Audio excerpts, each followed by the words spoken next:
Live first round NFL draft coverage begins right now.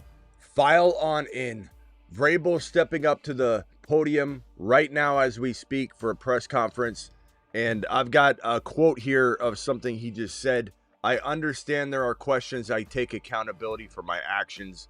That situation going down right as we begin this show. We've got so much ramifications and questions around that. But of course, we got a bigger gauntlet of things to talk about. Jeremiah Love's landing spot is at Tennessee. We need it to be Tennessee. Tennessee, please step up. Please, Tennessee. Mashed potatoes. We have a whole assortment of news to go over and topics and scenarios to discuss. George Pickens going to sign his franchise tag. Remember that he can be tagged and traded. Rappaport says there's not a likely chance that he gets tagged and traded, that the Cowboys want to keep him. Pickens is ready to bank on himself yet again. I smell meatloaf. You gotta love that, but there's still a chance a team calls up an offer, something that the team can't refuse. We're going over all of that. Pitts, BTJ, AJB, Jeremiah Love, the rookies, live draft coverage. The draft begins in T-minus 34, 35 minutes. The fantasy football show begins right now. File on in. Live from the fantasyfootballshow.com studios. It's the Fantasy Football Show. Live! Monday through Friday, 8 p.m. Eastern. Smitty is also live whenever news breaks. I can think of no better place than to be here with all of you as we watch the draft unfold. I'm so excited. You're so excited. Some parades will be rained on. We know that. Carnell Tate, Jordan Tyson, Jeremiah Love. So much at risk. You're kind of like, I can't wait to have it happen. And then when it happens, you're like, I wish I could go back into the moment where we didn't know where the landing spots were. Sometimes that happens. But, this is what makes it fun. Thank you, Colin. Thank you, everybody, for being here. Simi Valley, 420 man hammer. Aldi in the Rumble. Rumble, what are we at? We're almost at 10K. We're at 9.64K on Rumble. That's outstanding. Outstanding. I tell you.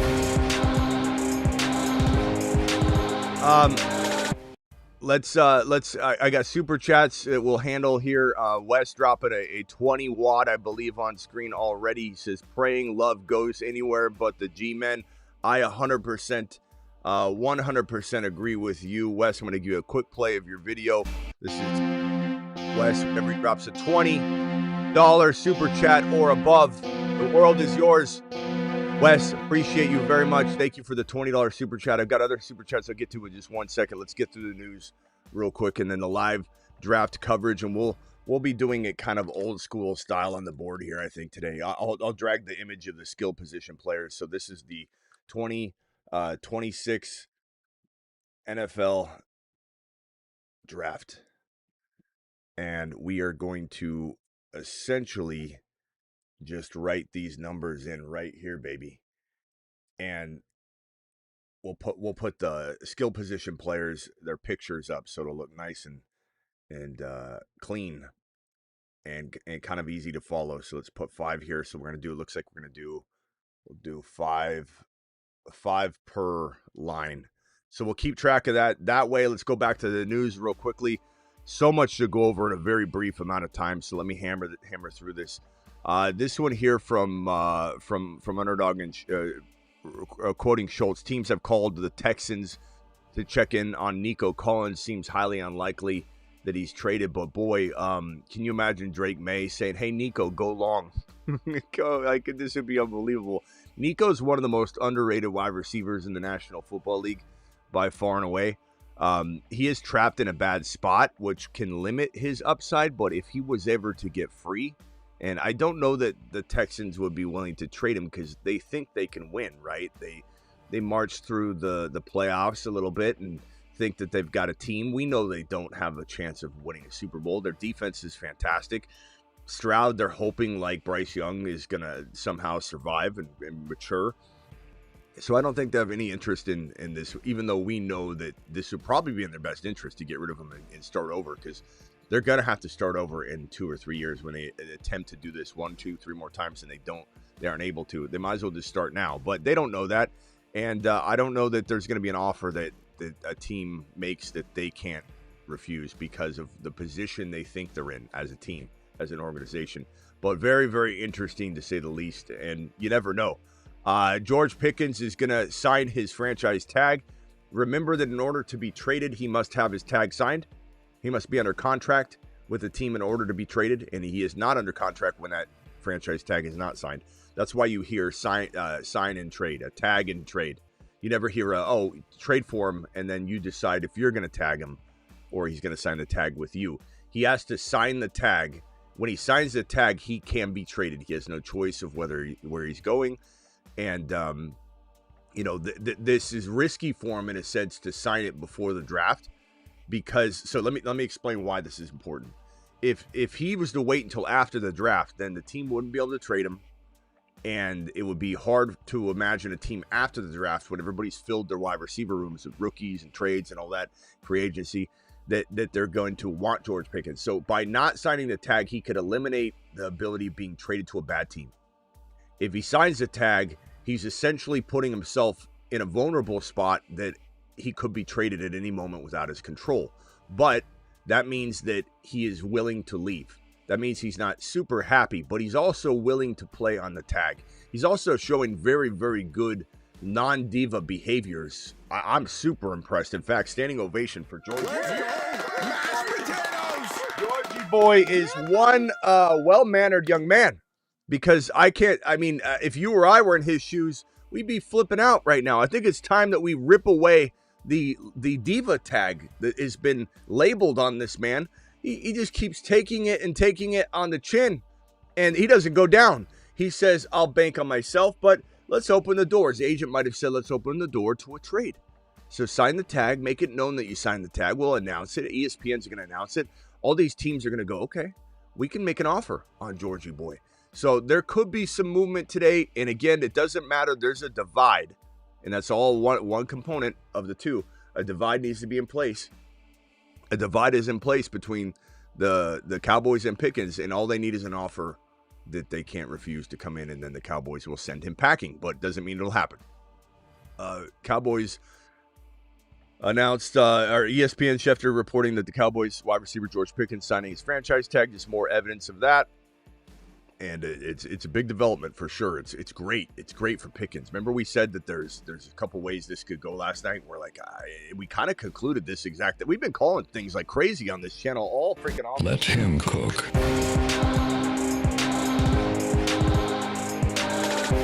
I mean, we mapped through all the avenues, but we ended up kind of concluding that it's better for Pickens. Let me put Pickens back on screen real quick. It's better for Pickens to play like he's going to make more money. If he stays healthy and balls out, Pickens will make more money banking on himself one more time. Why? Because he's probably getting no more than $35 million from the Dallas Cowboys per year. It's probably what he would get. Lamb's getting 34. They'd probably give him 35, 36 maybe at the most, and up that a little bit.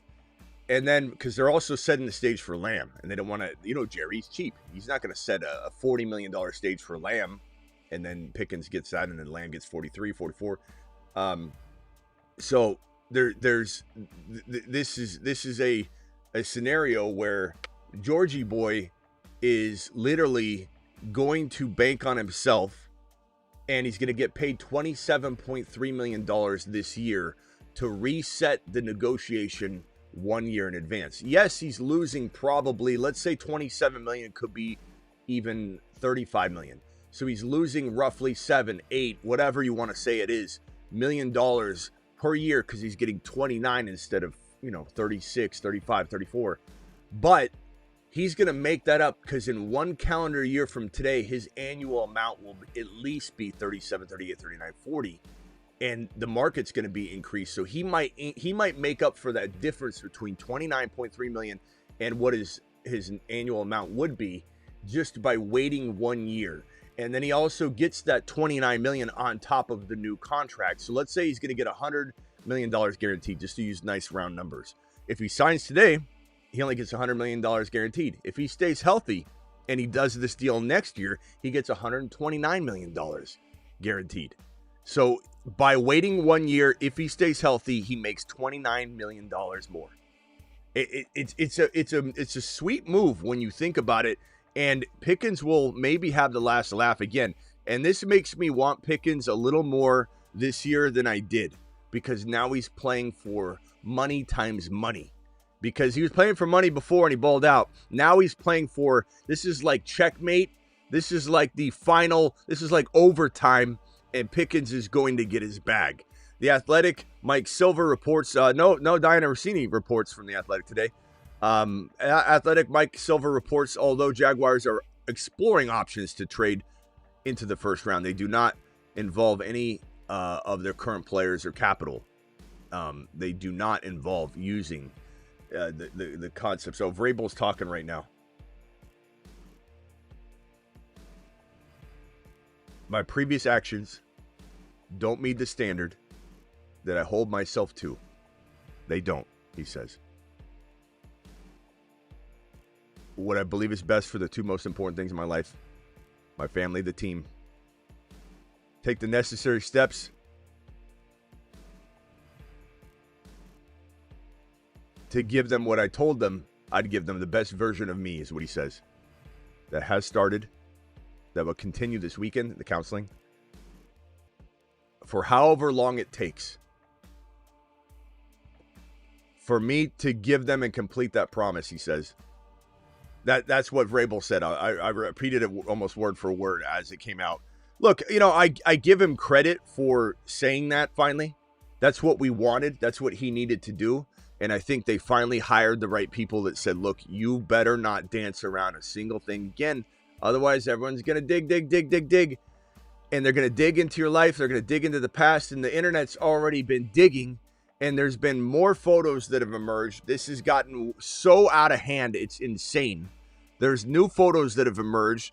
The photos show, let me put it up here. The photos show, this is from, I believe, back in the Titans days, where Vrabel's sitting there at a bar. They're holding each other. He's leaning in at what looks like a kiss. He's grabbing her shirt or her blouse or whatever, and they're just sitting there. This is back in the Titans days. There's a chance that he's cooked.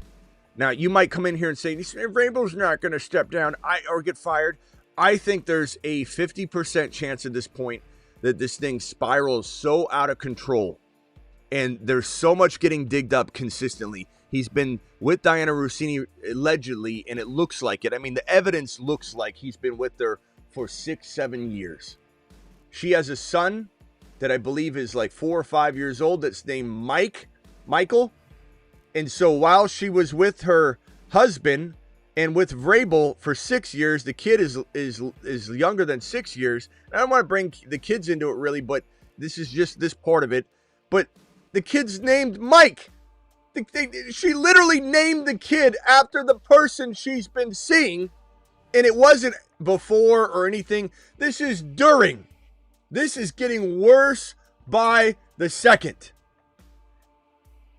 And while I think there's a chance that his admission right now, he did finally take accountability to a degree. Finally, he didn't dance around it in a way that's been so disrespectful to us, where we continue to be told, oh yeah, you're a bunch of idiots. You're a bunch of idiots is what they keep telling us. Vrabel consistently. Let me get this headphone out. I got to figure out how to get the audio for the draft into my ear. We'll see what happens to Vrabel. There's a really, really, really good chance that Vrabel ends up becoming such a distraction that the conversation's at least going to take place. The conversation of, does he step down? And you can not believe that if you want. You can call me crazy. You can act like, oh, this is just a personal matter. It's not a personal matter. There's so much involved. There's a 6 to 7 year relationship with an NFL insider, and Rossini and Vrabel have been following AJ Brown his entire career. There's so much tied to this. She has voting rights for the coach of the year. Gee, I wonder where her vote went. There's so much tied to this. Anybody that says this is a personal matter and doesn't matter is literally talking with bias. And that's fine. It's okay to be biased, but this is complicated. again, BTJ may or may not be in trade talks today. It's possible. Vrabel, for those that don't know this piece of it too, Vrabel will miss day 3 with the Patriots to seek counseling on Saturday. So essentially, this man is going to walk away from his coaching duties and miss. And why not choose the next day? Why not go Sunday? Are counselors even available on Saturday on average? I don't think so. So where in the hell is he going to find his counselor? His counselor happens to only be available on Saturday during day 3, where the Patriots have, I believe, 8 picks on day 3. And the man that's supposed to be coaching these players isn't going to be present. This is why it seems like such a distraction that eventually it's going to mount to where the Patriots say, you're going to at least have to step away for a little while. We'll see what happens. He steps away for a month or two during the offseason. They see if they can move on without him, and if they don't think they can, they try and bring him back. They see how that goes. But I'm telling you, this is a 50% chance of being so heavy on this organization, regardless of what Kraft did, or you can keep using excuses and reasons why this is a private matter, or Kraft has no say, like Kraft can't say anything about it. It's nothing to do with Kraft. It doesn't have to do with Kraft's actions. It has to do with the moment right now in this head coach where all this weight is being put on it. Distraction, distraction, distraction. And if you don't think it's distraction enough that this man's not going to be present for day 3 while 8 picks are being made, picks that he's going to have to coach, you're out of your mind. This is an absolute disaster. So Vrabel's going to miss day 3. I mean, you can say, Smitty, at least he's doing something. He's putting his family first. This is ridiculous. Is this punishment? And when we were live last night, Travis had made this comment, like, sounds like punishment. And then I thought about it, and we were talking on the live, and I said, punishment, the league wouldn't do it because they're trying to push it under the rug. The team wouldn't do it because they're trying to push it under the rug. But if it does reek like punishment, where's it coming from? Is it coming from the missus? Is she saying, you're going to miss the draft, or I'm out of here? You're going to take a priority this weekend. Well, I don't care what you have going on. And he's like, but let me at least do day 1 and day 2. And she's like, fine, day 3's out. And then that's how he decided he was going to, potentially save this thing. I don't know. But it reeks of something completely unusual and unpredictable, and we have no idea what in the hell is going on. Okay, so we've got all that taken. Laughable, Vrabel said. These photos are laughable. I take accountability of my actions. What a stark difference. I didn't even hear, maybe he did apologize, but hopefully he apologized to lying to everybody, not just saying, hey, I should take accountability. But I hope he did say something. I'll have to run it back. I don't have it in front of me, so I can't say he didn't do it, but I would like to hear it. McDaniels runs the offense. McDaniels, make him head coach. Do it live. And this could be good for Hendy too. Somehow, some way it could be good for Hendy. Nico, Pickens, whole bunch of stuff to go over. Let me hit these super chats. And we got Landman dropping a hundo in the chat. We got 420 man dropping a gifted membership. We got Hammer dropping a $50 super chat. Hammer with a $50 super chat. Let me grab this screenshot of this super chat from Hammer. Let me grab this screenshot of this $20 super chat from Hammer. Hammer's a monster, a man, the myth, the legend. Hammer time.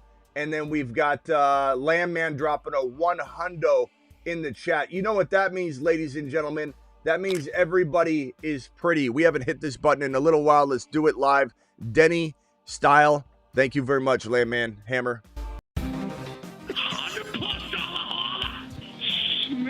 Smitty. Everybody's pretty. I don't even know why. While we're getting Diddy, why, as Denny would say. Landman says, using my landscaping budget and pleading for draft day. Who's trading up and down? Who's predicting an unpredictable tonight? Lemon cannot go to the Jets. Smitty, hardest working FF podcaster, creator. Thank you, Landman. Appreciate you. I do believe Dallas Cowboys make a trade. I think the Rams are pretty likely to make a trade. The Arizona Cardinals are likely to trade down. If I had to throw just 3 things, I'll also write three predictions on a piece of paper and fold those up and tell you who my Always is. So I'm going to write this one down. Okay. This one's going to go in my pocket. And this will be number 1. I'm going to write down this piece of paper, fold it up, put it in my pocket. There it is. This one right here. Man, I hope these are good. This one right here, write down. Oh, I hope this happens. Okay. All right. That one I'm going to fold up and put in my left pocket. And then the last prediction, I'm doing 3. The last prediction I'm going to rip and tear up and put this in my pocket here. Blank page.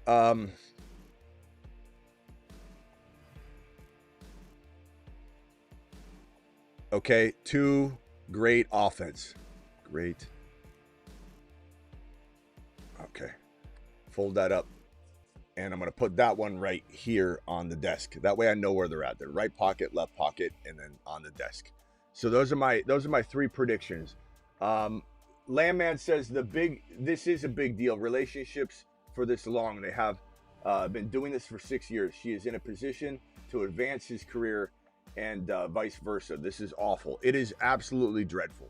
Anybody that says that the Vrabel, I love when you read somebody, it's always from some angry person in the chat that's like, they're always a negative commenter. They're always somebody that's probably the type of person that would rip on the show constantly in the comments, like, why does Smitty think this? Why does Smitty think that? Why does Smitty doing this?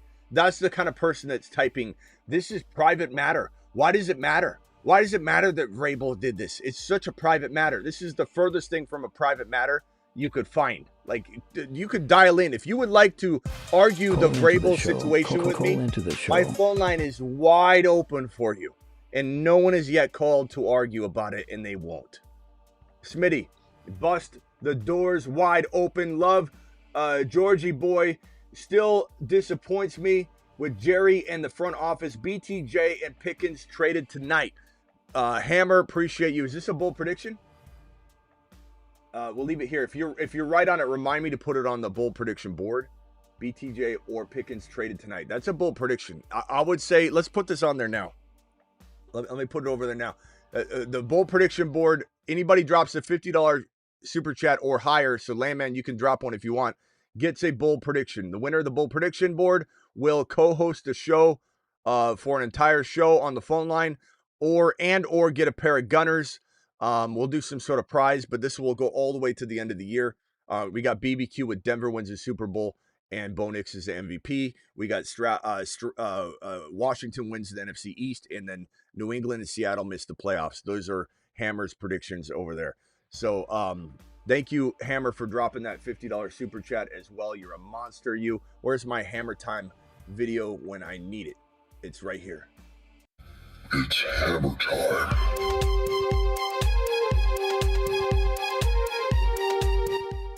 Luis dropping a $50 super chat like the monster that he is. Luis, appreciate you so much, my guy. As much heat as we give Luis is definitely part of the lifeblood of the show. We love Luis. He is a wild man for sure. He is definitely a wild man. Husseini, give us your bold prediction for the season. So it looks like Luis wants Husseini to drop a bold prediction for this $50. What a giving man. What a giving man. Thank you, Landman, for the 100. Thank you, Luis, for the 50. Thank you, Hammer, for the 70 total. And 420 man for the gifted membership. All right, let me head on over to the rest of these super chats, and then we'll open the phone lines.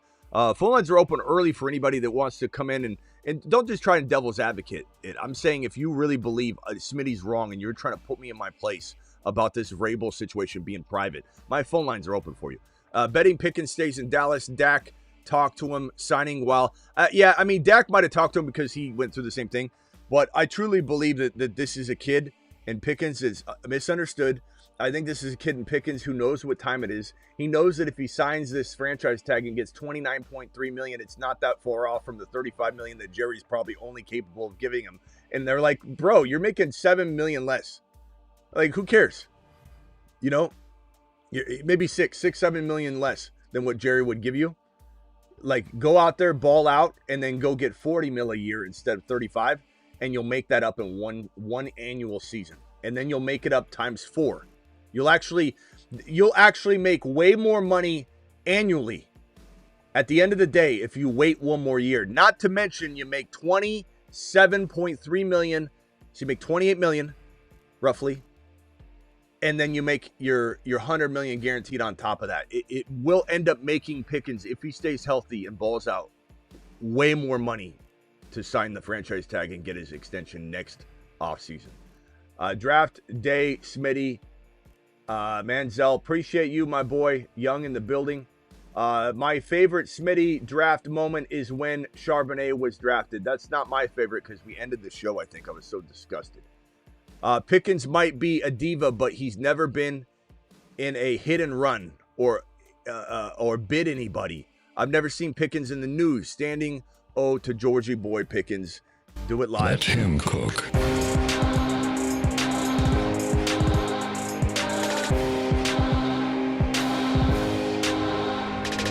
Odak attack. Odak attack. Lamb. Pickens. Pickens, do it live. Thank you, EA. Appreciate you. Settlers says, thank you, Settlers. Appreciate you. Dynasty PPR contending team. Should I trade away Bucky Irving for Kyren Williams and a 26 late second? No, I would not. I could care less about seconds and thirds. They can kick rocks. I don't mind them, but they don't do anything for a trade. So go ahead and say no to that and keep Bucky. And then just try and cuff him the best you can. So I'm going to say hell no to that one. I'm going to say that's a definite no. Definitely. And I like Kyren, but you got to think, Kyren's got Corum there. He's getting older. He's taking a lot of mileage. We've loved Kyren. We still like him in redraft and best ball, especially if you can cuff him. But that's it. I'm being a hater today. I hope none of of my Buckeyes go to the Chiefs or Cowboys. Tate to the Commanders would be nice. Smitty the GOAT. Let's have fun, folks. Go Texans. Thank you, DeBalt. Appreciate you for dropping the $20 holler. Alert. Super chat alert. DeBalt, appreciate you. Appreciate all your hard work in the chat, being a moderator, an excellent moderator at that. A great decision that was signed off by all the mods. They said, get him in here, and he's done a great job. He's done a hull of a job. Prediction, Seattle trade up to grab Jeremiah Love. Probably zero chance of happening, but I love the way you think, young man. Love the way you think. Let's see here. We've got Mile High. Appreciate Mile High dropping the super chat. Says, prediction, Denver wins the Super Bowl. Sutton trade before the 27 season starts. Interesting one. Can't go on the bold prediction board, though, because it's a $50 hauler bold prediction board. But definitely love all the predictions. Keep them coming. You guys can keep making your own predictions. You can clip them and bring them back and just say, I would have won the bold prediction board contest. Ha! And you could show us, and it'll be funny. So feel free to continue to drop them. It doesn't not matter. You just won't go on the board, but I love seeing them. Landman, 2 bold prediction. Vrabel gets relieved of his duties. AJB does not go to the Patriots. Okay, so these were the 2 that he had. So these are 2 different separate bold predictions. I'll try and remember to split them up later. Landman, remind me so that there are 2 different bold predictions. So I'll put that on here. So the $50 bold prediction board is filling up already. We might have to have 2 screens for it eventually, or maybe 3 by the time we get to the season. But great job. Thank you for dropping that. Landman to the moon. Luis to the moon. Hammer to the moon. You guys are all amazing, fantastic individuals. And I would not be here if it wasn't for you. I am nothing without you guys. You guys realize that, right? So as much as, this show, it's cranking, it's moving, it's firing on all cylinders. It's doing that because of you guys. I would just be sitting here talking to an empty screen. And so I appreciate you every day. I'm just contributing, no question. Thank you for dropping that 8135. You are the best. Appreciate you very much, Megan. Let's see here. This one here, Pickens to Cleveland for the 6. That's costly, but wouldn't that be interesting? It's a good prediction. We'll see if it comes true. That would be a wild one. You get that one right, I'll put you on the bold prediction board with that, no matter what. All right, deal. Just because it's a bold one, it's a good one, it's a crazy one. Bold prediction: JSN may regress and disappoint. Yeah, Husseini. And you have dropped enough super chats that you have not accounted for that I will put that on the bold prediction for you right now. So I'll put that over there. Husseini, great job. Let me put that up here. Only problem with that one, May regresses, disappoints. Okay, so if that's one prediction, then that makes sense. If you're going to go off of the Seattle one, Hammer's already said that. So Husseini kind of on, piggybacking off it, but the fact that you're putting that together makes it unique. So I think that one's fine. Just be careful, you guys, not to cross streams on this, because then it would be hard. The person that dropped it first will probably win. But that's definitely twisted enough that it makes sense. Will be one step closer to fantasy season after tonight. Let's go. Thank you, Snoopy. Appreciate you. This super chat here from Famous. And we got 5 minutes left, boys. 5 minutes left. Smitty, Mendoza, Bowers, Genty, Brady, let's go. Atta boy, Famous. I'm so excited about the Raiders. I'm so excited about Genty.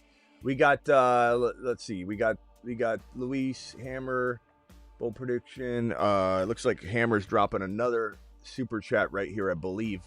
Hammer. Hammer, thank you for the second $50 super chat, you monster. It's hammer time.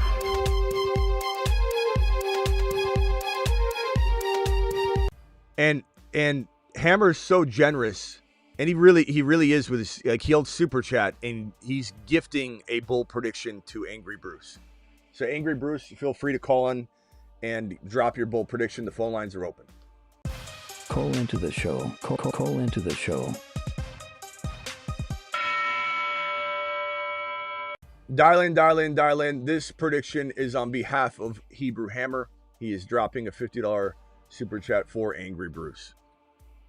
Phone lines are open. Let's have a conversation. Gump, I saw that Gump called. Gump called before the show began, so I had to reject it. I said, Gump, now is not the time. But Gump, the phone lines are open for you if you would like to dial in now. Travis is calling in here. Travis, I might have to cut you off the merge, but go ahead. You're live, young man. Can you hear me? Yep. Yeah, so I think you were talking about the Pickens thing. If he's not traded it. Hold on one second. Let me just merge. I'm sorry. I knew this was going to happen. My bad. Mute yourself real quickly. Whoever this is, I'll be right with you, please. Just please hit mute or I'll hang up on you. Don't want to hang up on anybody. Just please hit mute. Go ahead, Travis. If Pickens isn't traded, I take it as him, committing to the team, saying you don't need to draft another wide receiver. I'm not going to cause any problems. I'm here for the year, which is great news for fantasy if he's not traded. So yeah. I mean, that's a great point. It's a good angle to say that if he was to be bitter about it, they could bring in a rookie. He plays badly, doesn't get his money next year. So it's a real smart move. Say, hey, let him know you're good. Let him know that we don't need it. You're going to go out and do your job, and they'll avoid drafting Jordan Tyson now. And you're right. That's a real smart move because it would be a kick to the nutsack if he's like, I'm holding out. They draft Jordan Tyson. He's like, okay, I'll come back. They're like, well, okay, but guess what? Meet Jordan Tyson. Like that would it's a great point. It's a great point. 100%. Because even if he didn't sign the franchise tag, they could have in the back of their mind like, well, what if he does decide to hold out, and not sign this thing, and really make us think about this? Then, maybe we should pick someone. Maybe we should trade our 20 pick back to the end of the first to get extra picks and make sure we get another receiver. I mean, and he also, it's good for the team too. It's also selfless to be like, hey, let's get defense, coach. Let's go attack this and win. Let's have such a big year that I look like Kenneth Walker, at a podium being considered or given a MVP. I'm ready to do this again. Let's run it back one more time. And it's like, wow, this kid is remarkable. And I love Pickens, man. Pickens today earned my respect. Let him cook. One man's respect out the window. Another man's respect given. Landman says, bold prediction 3. Lemon outscores all rookie receivers. Bold prediction number 4. Gifted to Luis. Okay, so Luis gets a prediction. Angry Bruce gets a prediction. Let me go over to the board and put this one over here for Landman. So now Luis gets one. And Angry Bruce gets one. I imagine this is Angry Bruce on the phone. Is this you, Angry Bruce? 828? Yes, Smitty. Okay, keep it clean or I hang up on you. No second chances, nothing. I will. I promise. All right, go ahead. I'm not live right yet. Anyways, bowl prediction. Thank you, Hammer Time. Oh, love you. Oh, love you. Gotta say it. Right tackle at 9, regardless. That's probably not going to win the bowl prediction contest though. So if I were right you, tackle, bold enough yet. It's not bold. Right tackle to Kansas City at 9 after they just got through giving away their cornerback. Come on, man. No one's going to vote you. I'm just trying to tell you. I'm trying to help you. No one's going to vote you the winner. All right. Bowl prediction. Okay, I'll make a bowler prediction. Cleveland and Dallas has a very long history of trading with each other. Sonny Styles falls. And he hangs up on himself. That's great. That's bold. That's bold. Bold to hang up on yourself in the middle of a bold prediction. Yeah, I'll get this right because we won't be able to prove I got our sunny stuff. Anyway, call back Maybe in. he was going to cuss and he censored himself. Yeah, it's call back in. Self-censored. Love it. Him and Pickens are cleaning up their act. You know? Bold prediction, Jets. Pickens to me stripped the whole diva thing away from him now. I don't think you can call him a diva. Nope. Pickens is a well-mannered young man. Pickens is unlike Diggs. You go around the locker room and who would you most like to marry your sister? Pickens, man. He's the nicest guy in the world. He's not a diva. And I said this before when he was at the pro day. I think it was it the Super Bowl festivities? I think where they were interviewing him about, and they're like, "What do you think about your contract?" He goes, "Oh." Like I remember his expression. It was like he goes, "Oh, you know what?" Like he backed up and he goes, "I don't know. I haven't even thought about it, to be honest with you. I'm just enjoying being with my friends and the boys and stuff like that." Like he's such a legitimately nice person when he was interviewed, and he was altruistic. He was genuine, and I think Pickens. I don't think he's a diva at all. I think he was mistreated in in Pittsburgh so badly, and Travis obviously agrees with that. We're on the same page here. He looks like he just got pushed to his brink, and you can't blame him. Like they literally walked in a briefcase of money and said, "Hey, Pickens, give this to DK when he gets here." Like just insanity. You know, not using him. Terrible. What a dumb move by that organization.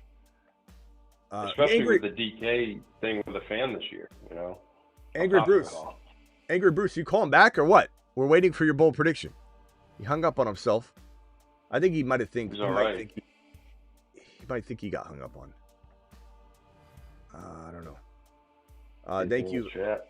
Did Husseini drop his bold prediction? And did I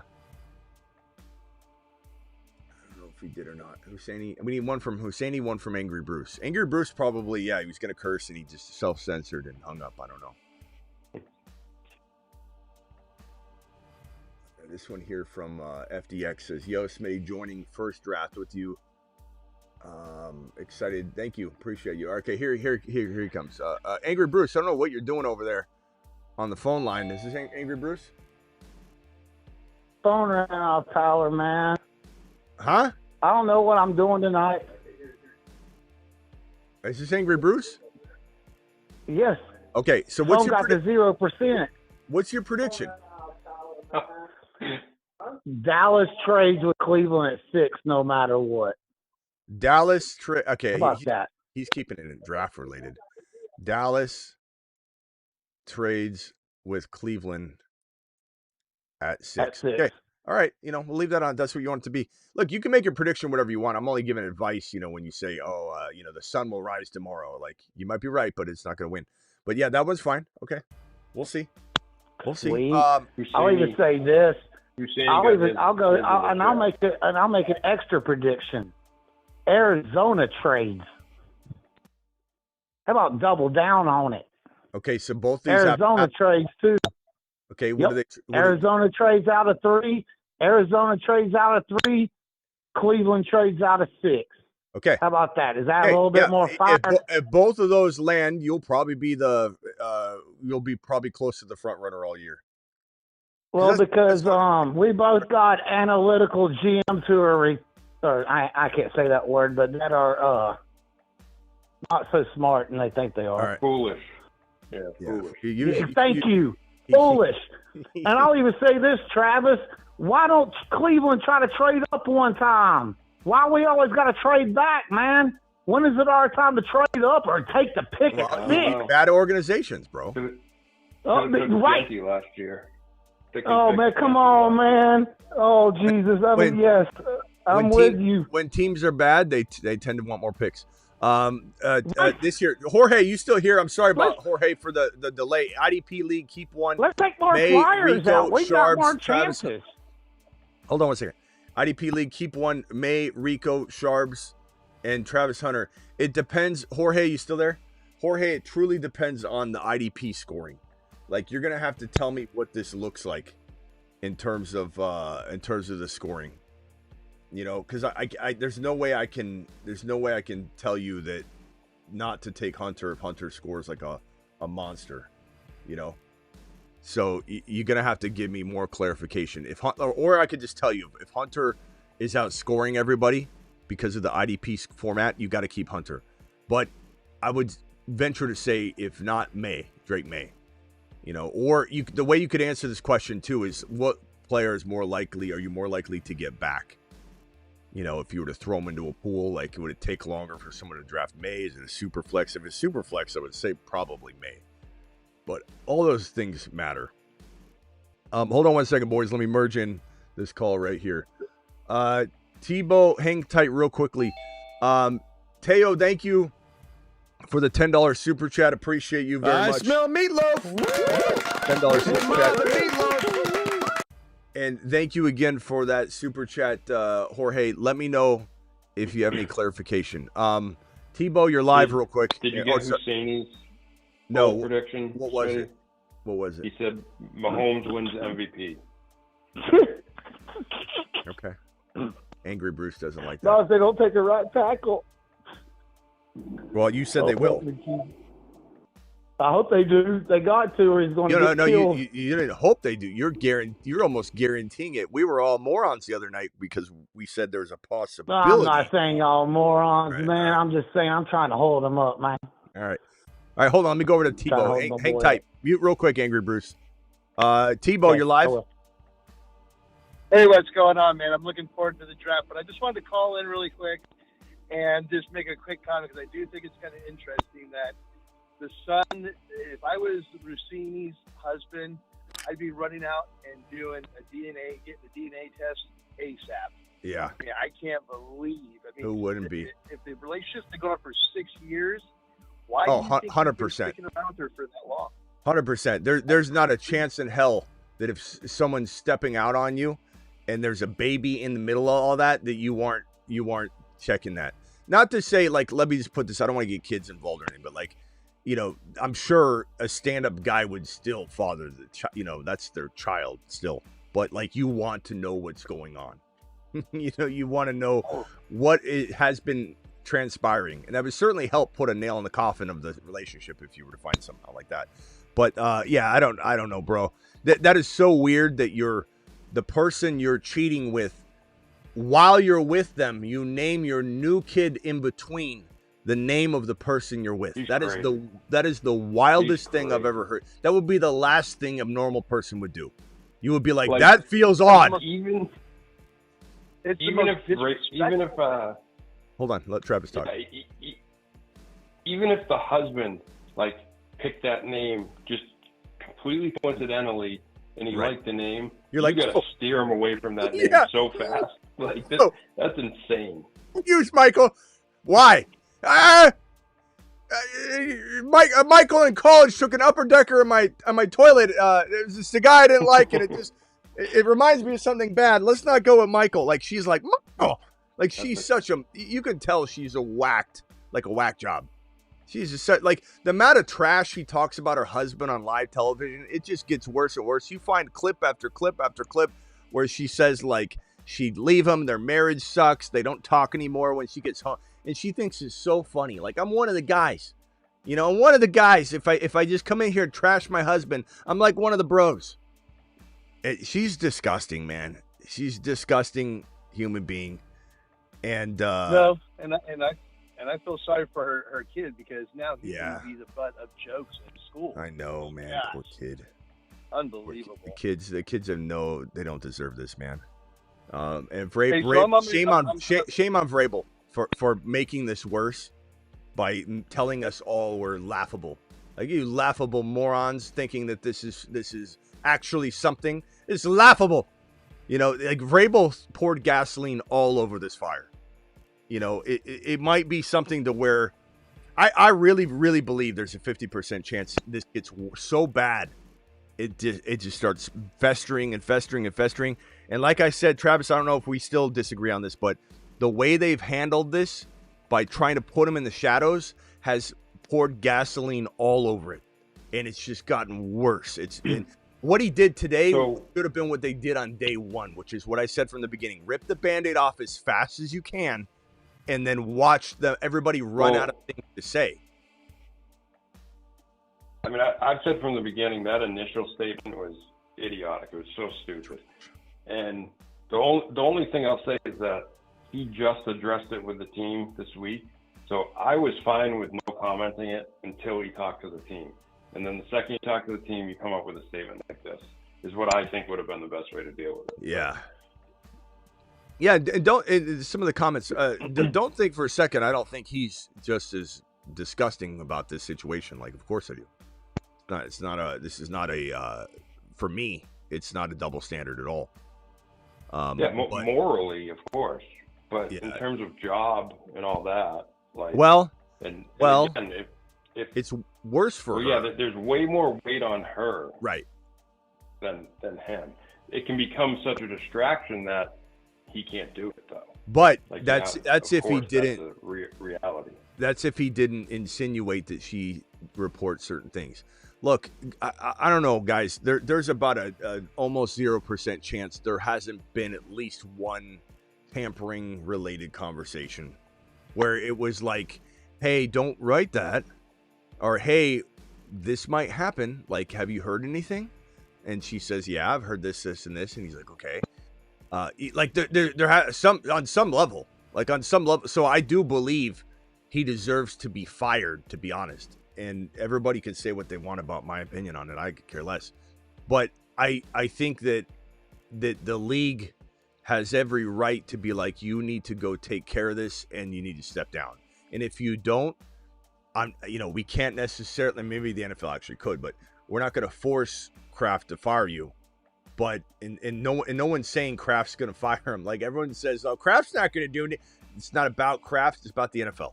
It's also about it's not about personal matters. If it comes to something, if this keeps festering, mark my words, 50% chance, I don't know when, could be a month from now, could be 2 months from now, could be a week from now, he walks out to the podium and says, I am decided to step away because it's becoming a distraction and I care about this team. He'll blame it on that, right? And then he'll say, and I want to be with my family. But he will step down because of the distraction factor. And if anybody thinks that's not a possibility, I'm not saying you have to think it's going to happen like I do, or 50% chance. But if you don't think it's a possibility, then answer me this question. How is it not the biggest distraction of any head coaching scandal we've ever seen when he's not showing up for day 3 when the Patriots have 8 picks to select without him? That is the craziest distraction I've heard in maybe ever for a head coach. I just sent it to you too, so you can have it. But he actually addressed, they asked if he anticipates missing any more football activities, and he said, "I can't answer that. I can only say whatever my family needs. That's what I'm going to provide." Yeah. Pick is in. Said some more stuff, but Pick is in. Pick is in. I agree with you, Travis. That's gonna be a big thing. Big thing. Pick is in. Mendoza season. The Raiders officially select Fernando Mendoza, the Moondoza, the Fernastronaut, the man that's going to save everything LV. Mendoza season, ladies. Starts now. It is official. He is the Mendozanator. Mashed potatoes. Genty to the moon. Hold on, everybody on the phone line. I must play a video for the masses. Hang tight.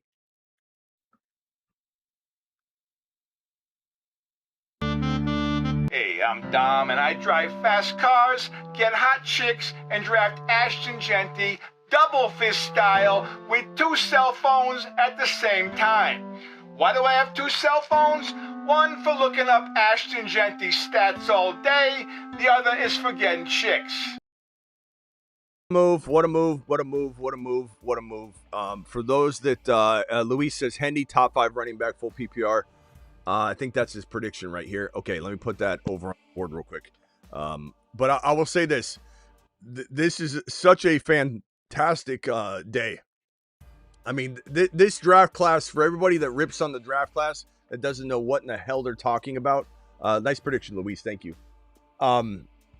This draft class threw Mendoza, probably Sadiq, and then Jeremiah Love, and one of the wide receivers alone will carry this draft class in such a heavy way that it will compete with any of the other draft classes. Now, it's not as deep, but it will be impactful. Mendoza to LV being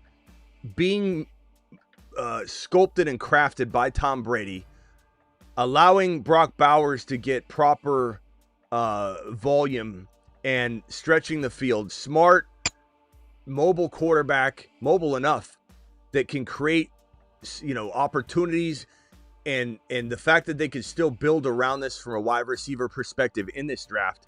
And there's so many wide receivers that will be available, even like a Chris Bell, as this thing's going to take more than 1 year. You take Chris Bell, it's probably the best decision the Raiders can make. In fact, I think I'm going to write that down as my 4th one. Chris Bell to LV. Chris Bell to LV. I'm revealing this one. That'd be and great. I'll put that right here. That's my 4th one, my 4th prediction there. Put that over in the corner. I've got 4 predictions folded up, and I'll reveal them as they come out. But this guy ends up making Brock Bowers into probably the tight end 1 in Dynasty, if I had to say so myself. I know a lot of people will say McBride, but with the Arizona Cardinals organization being a lot less stable for the long term, Bowers is my Dynasty tight end 1. I think Genty is my top 3, capable of being number 1 at any season. He's not just in the bottom of the tier of Bijan and Gibbs. He's in it to win it and be number 1 at any moment in the tier. This is such a great day for the Raiders. The Raiders cleared the canvas. They scratched the floor completely level and scraped it, and then they built new foundation, and they're building upon that foundation versus what Pete Carroll did, which was build on faulty foundation. The whole thing came crumbling down. So Mendoza to the moon, Raiders to the moon. Such an awesome move for everybody involved. Genty is going to explode because of Mendoza's presence. And yeah, Kirk Cousins might start the season, but if he doesn't do well enough, then Mendoza will be in there very quickly. Number 2 on the clock are the Jets. The Jets are on the board. So this is LV. What do you think? Bailey or Reese? Because if Reese drops, teams are going to start trying to fly up and grab him. That's 3. Yeah, I think this is going to be Reese. The pick is in. Is it Bailey? Jets take Bailey. Bailey's the safe pick. Bailey's the pick. They picked him. He's the safe pick, and that speaks to Aaron Glenn trying to save his job. Because they say Reese might need a little more development. He's got maybe a higher ceiling, but Bailey's the pass rusher. He can. Okay, so AZ's on the clock. That's right. Do they trade this pick? Don't you hate how everything is ahead of the draft now? The pick before they announce it. Yeah, unfortunately, guys, I'm going to be spoiling it for you because I'm going to have to read the tweets that come in. But keep in mind, the tweets that came in on draft day when the Niners picked Ricky Pearsall. All those tweets, 3, 4, 5 of them came in and said Cooper DeJean. And that's where everybody got all up in an uproar in San Francisco because they had loosely turned in the pick, and then they were trying to find out, they say, who the rat was in the organization. And by doing that, because someone was leaking and talking out of turn. But again, Mendoza puts Bowers on a whole new level, Genty on a whole new level. just having a quick release quarterback improves the offensive line immediately. You bring in the best offensive or the best center in the league, and you're building upon this offensive line through Kubiak and scheming. Mendoza, Bowers, Genty to the moon. And anybody who thinks the Raiders are the Raiders, they don't know ball. Bailey getting picked right here. Jets take Bailey.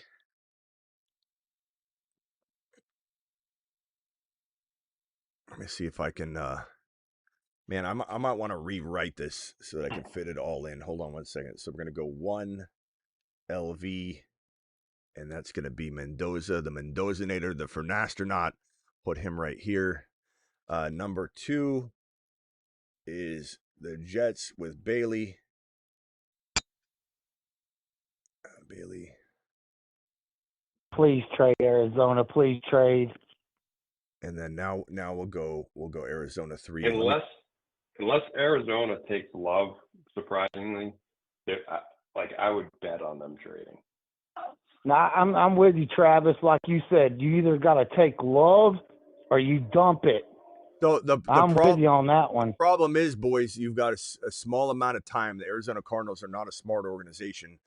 And so what they're going to end up doing is taking who everyone else thinks is the pick, because they're just not smart. So if they can't get rid of it, things should be worked out beforehand. It's crazy. Yeah, they should be. But this is the Arizona Cardinals. Monty loves picks. He thinks it's very fun to have more picks. He's like, yeah, more picks the better. You know, like, what picks are you getting, Monty? Oh, it doesn't matter. The more picks, the better. All right, so 3 is the Arizona Cardinals. That is on the clock right now. 1 is Mendoza. 2 is Bailey. The draft really starts here from a fantasy perspective, other than what Mendoza does as an extension, because no one's saying Mendoza is going to be anytime soon a top 10 quarterback in fantasy, but Superflex quarterback, great. But what he does for the connected pieces in his offense is what is exciting about Mendoza. That's the part that is unbelievable. So LV, Mendoza, Arizona on the clock. Can't wait to see this. I'm a little bit scared that I'm going to get a tweet right now, an X post that says Jeremiah Love. I'm really, really worried. I'm watching. I'm keeping an eye out for it. I know. All right. Let me. Possible.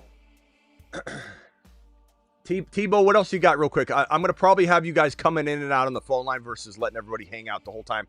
So, Tebow, real quickly, what do you got? And then I'm going to go over to Angry Bruce, and then we'll have the phone line loosely open for people to call in. You guys can keep going in on and off throughout the show, though. You know, I'll tell you what, Smitty, because I'm actually at my house. I'm laying in my house. I'll call back here in a little bit. There, okay. So thanks, Tebow. Appreciate go it. ahead and take out next caller. Peace. Later, bro. Later, Tebow. All right, Angry Bruce, final thoughts. You can call back in anytime you want throughout the show. If Arizona takes Maluga, they're dumping for next year. Okay. If all right, not, thank you. they're trading. They got to. All right, call back. All right, later. I want to get, as soon as they pick the wrong player, he's going to go ballistic and screaming, cursing. Yeah. You know what I mean? Like, so I can see him losing total control. I just wanted to clear the phone. One way or another, too. He's going to be fine. Yeah, I'll be fine. I won't. I promise. I'll be on my best behavior. And then he screws up. And he's like, oh, I'm sorry. Next time I'll do it. All right. Wow. This is kind of dangerous right here, guys. I'm not saying that the Cardinals are a bad spot for Jeremiah Love, but it is not the place I want him. I want him most in Ziggy. Show me the Garden. I want him most in Tennessee. So let's see what happens. Ziggy, show me the Garden. It's not an actual garden. It's just what the camera is called. Oh, okay. Ziggy, turn off. Ziggy, turn off. Arizona Cardinals are on the phone. It doesn't look like they're trading, though. It looks like they're calling the player. I don't know. Either that or he's unsure what he's doing. Monty's probably like, imagine they missed their pick. Yeah. Like the Vikings. We're gonna go ahead and pass because we don't know what you do. We're the Cardinals. Oh my God. I've selected running back Jeremiah Love. Oh my God. Cardinals take Jeremiah Love. Wow. They did it. They did it. And I look, like I said, they're doing what everybody else says is the smart move.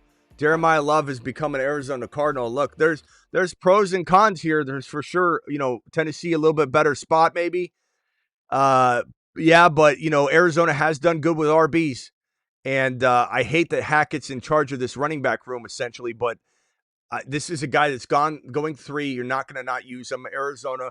I mean, he's in my home state. I get to watch him.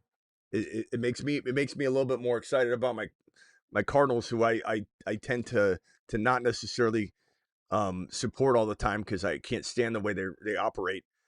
But this is a pretty decent spot. It's better than the Giants, to be honest. I don't want Cam Scatterboo. This is great for Cam Scatterboo's value. Boy, did Cam Scatterboo just get a bump in fantasy value right there. He still could maybe potentially face some sort of running back like Coleman, or he's not out of the woods completely yet. But man, this is a crazy move for the Arizona Cardinals. Also, you think about if you believe in Brissett, like we do, and the Cardinals do eventually commit to him, even though they don't understand what they have. Brissett, MHJ, Michael Wilson, McBride, Jeremiah Love. It's a pretty good team for this year, despite people not believing in Brissett like we do. They took the best player in the draft, so I mean, you can't hate on them that much. No. Pick, I mean, geez. And Woo! this tells you Reese goes to the Titans then, right? I don't see Salah passing on Reese. Do you? I don't. Unless he gets a big trade. I don't think so. Man, I can't believe that. Wow, this is he's all smiles about it. He's smiling about it. He's not upset he's going to the Cardinals. He also gets paid $50 million guaranteed. Like, that's the one thing that people said maybe would be the reason the Cardinals would not actually follow through with this, is that he gets a guaranteed, doesn't matter position, top 3 pick, guaranteed $50 million contract, guaranteed money. So he is the highest paid running back in guaranteed money in NFL history. Jeremiah Love, $50 million guaranteed. So he did real well for himself. Jeremiah Love, 50. He's getting paid more than Saquon. Like, that's crazy. Yeah, I like it. I don't hate it. It's not my favorite spot. It's not where I would have forced him if I had a decision and I could make the ultimate, call. But it's better than the Giants. It's because of twofold. We get Scat attack that gets to remain, and then for now, and still probably does. I think Scat could hold off any other running back. I'm not saying he will for sure, but he could. He could not hold off Love. Love would be the guy. Scat escaped today. Scat's value soars in value off of today. On the rise. That's fantastic for Scatterboo. Man, $50.5 million. Algier gets Bijan and Jeremiah Love. Mm-hmm. Algier gets screwed. Algier gets screwed again. Or does Algier do the scoring again? Because Algier's... Well, I think both. I think it's both. He loses his chance to start like he was probably hoping, but he still is going to take, so many touchdowns away and so much, Well, I get to watch locally one of the best running backs I think in the league, which is kind of exciting for me. But I never ever want it to be because of any sort of fandom. I have less fandom left in the tank than most people because of what I do. So it's like, it's not even, if the Cardinals lost the Super Bowl, I could literally go live without any anger or anything, because I don't feel the way other people feel. It's a curse, but it's also something that allows me to do what I do without any sort of bias. But I wonder what this does to his ADP. I venture to say it doesn't go up, but I don't know how much, if any, it will go down. I think maybe it stays roughly the same. He probably doesn't climb into round 1. Yeah. I think Algier's still a threat. The Cardinals are thought to be kind of a joke of an organization. And for whatever reason, the rest of the world outside of our community, they seem to think that Brissett's not even, like, no one ever mentions him.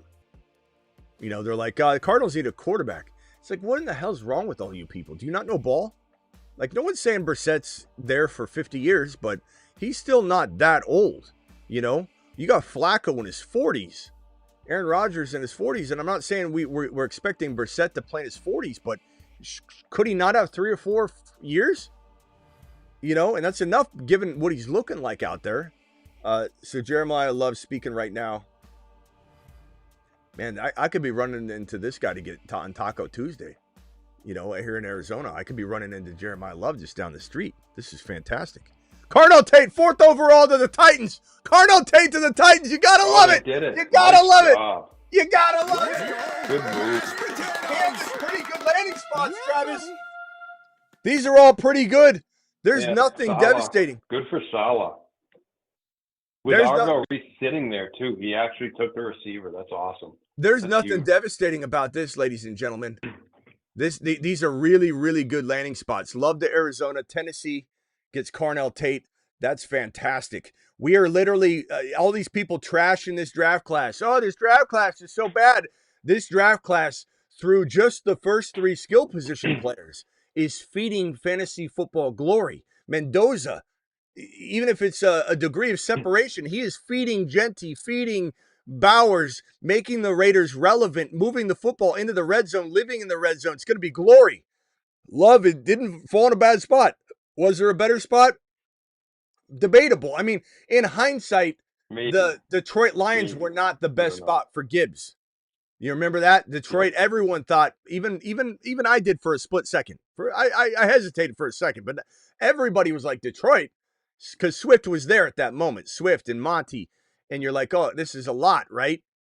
Well, yeah, number 4, that's awesome. But Love might be a better spot than some of the people that are a little bit disappointed, but still not a bad spot. So Arizona, Love, Tate 4. I hope the Giants don't take Jordan Tyson here. This will piss me off. If the Giants go Reese, they might, because he's not going to drop to 10 now, unless they love Reese. Yeah, I think they go. I think they go Reese here. I think they go Reese here. This is big for Saleh too, and Titans fans in general, because it shows that they know what they're doing. They're committed to developing Ward. Jolts, you don't love They these. could have easily gone defense after Love one. Jolts, why don't you love these for fantasy? This is the most ideal situation we could have had unfolded right now. It's very safe. Man, Carnell Tate. Man, this big Carnell Scatterbo gets saved. Tate's a stud. Scatterbo saved. Love's not in a dangerous spot. Tate is a solo wide receiver 1. Mendoza's example or magnifying everything times 5. This Jolts, you're missing the boat here, bro. This is fantastic. Man, Tate solo, and he's this is a great move for a Tennessee Titan team that has Cam Ward needing to be saved. This coaching staff needs to make, and remember what we said, that Saleh, defensive minded guy, everybody's like, he'll draft defense. He didn't do that in New York. He's very, very aware of what he needs to do and what he can get away with on defense. He trusts himself so much later in the draft that sometimes Saleh wants to take care of the offensive side so that, it can all come together. And his job and the entire staff, especially Dable, is going to rely on the revival or the maturity process of Cam Ward and not letting him go the way of Stroud and Bryce Young. If they can get Cam Ward to take another step, their jobs are safe. Everything is tied around Cam Ward, protecting Cam Ward, and I believe they would have drafted Jeremiah Love to that extent as well. But Tate is the second best option to support Cam Ward. So this is great. And I think he's better than Jordan Tyson in this spot, to be honest, because this is a guy that can catch, doesn't drop the ball. Yeah. And he needs a quarterback that's going to throw to him in certain spots. It just works really well for Tennessee. Pollard gets saved, maybe. Maybe they draft a rookie. Pass rusher, Reese. Reese goes to the Giants. Thank God. Jordan Tyson's going to fall. Nice. Nice. Reese. Unbelievable. So Tennessee gets Tate. Giants take Reese. New York Giants. Man. Man, this is great. I like the 8-minute clock too. It's keeping things Yeah. moving. Yeah, definitely. It really does speak volumes, though, that Love got taken, and instead of just doing what's comfortable and taking a defensive guy, Salah just pivoted and went to Tate. Stayed on the offensive side. Yeah. You gotta love it. Let me put the team emojis up, or team images up here. Man, this is so exciting. This is such a good draft so far. No parades have been rained on yet. I don't have the new Tennessee Titan logo, so you have to bear with me, guys. Sorry. I'll get it up. And so now we want the Browns to take a lineman, right? Yeah, they could take Jordan Tyson. They definitely could. I think they might take a lineman, though. I don't know. Yeah, they could. Let me get this all set up on here. Man, I'm so pumped right now. This couldn't have gone better. It definitely could go sideways here. But Jordan Tyson in Cleveland still better, I believe, than the Giants because he's solo, and that's what I want. Like we've said, yeah. Calvin Johnson survived for years without a quarterback. Chiefs have traded up to number 6. Chiefs have traded to the number 6. What is going on here?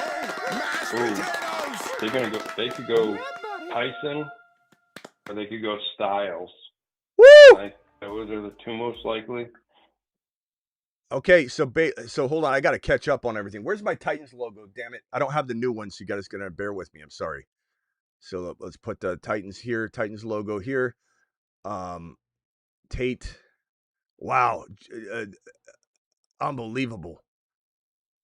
Giants, where's my Giants logo? Jeez, man, my heart's racing right now. This is so exciting. There's so much going on. Trades. We knew there'd be some trades. We knew there'd be some excitement, but I feel like it's been a perfection, a draft of perfection so far. Okay, so Reese goes to the Giants.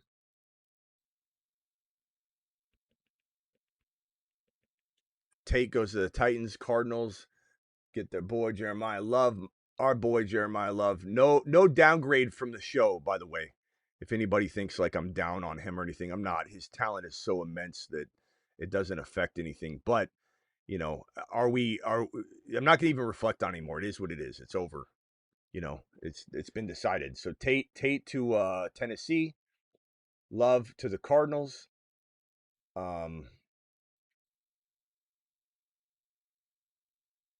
Reese to the Giants, and then KC's traded up. What was the trade on the KC trade? The trade up to number 6. Let's see. They go down to 9. Browns go down to 9. Browns get 9, 74, and 148. Okay. 74. So, that's what a second, KC, third rounder. And Commanders are at number 7, right? Yep. That's why we want I kind of want the Chiefs to go defense here. We don't, and leave. Yeah. I would rather have Jordan Tyson in Washington. Yeah. Vader gifted a membership. Vader, appreciate you. Let me check out the Rumble real quick. I'm sorry, guys, if I haven't looked at the Rumble chat. Vader says, love you, boys. Vader dropping a $5 super chat. New Age Outlaw gifting a membership over on the Rumble. Rumble boys are going nuts over here. Luis says, Hendy, top 5 running back, full PPR. We put that on the bold prediction board. Thank you. Here's a celebration, Luis, for your... I smell meatloaf. Obviously, we're going a million miles per hour here, so I'm sorry if I haven't done any celebrating on that in particular. Thank you again, Vader, for dropping the gifted membership. Vader to the moon. Wow, we got 523 in here. If anybody hasn't subscribed yet, please subscribe. 523 people in the building.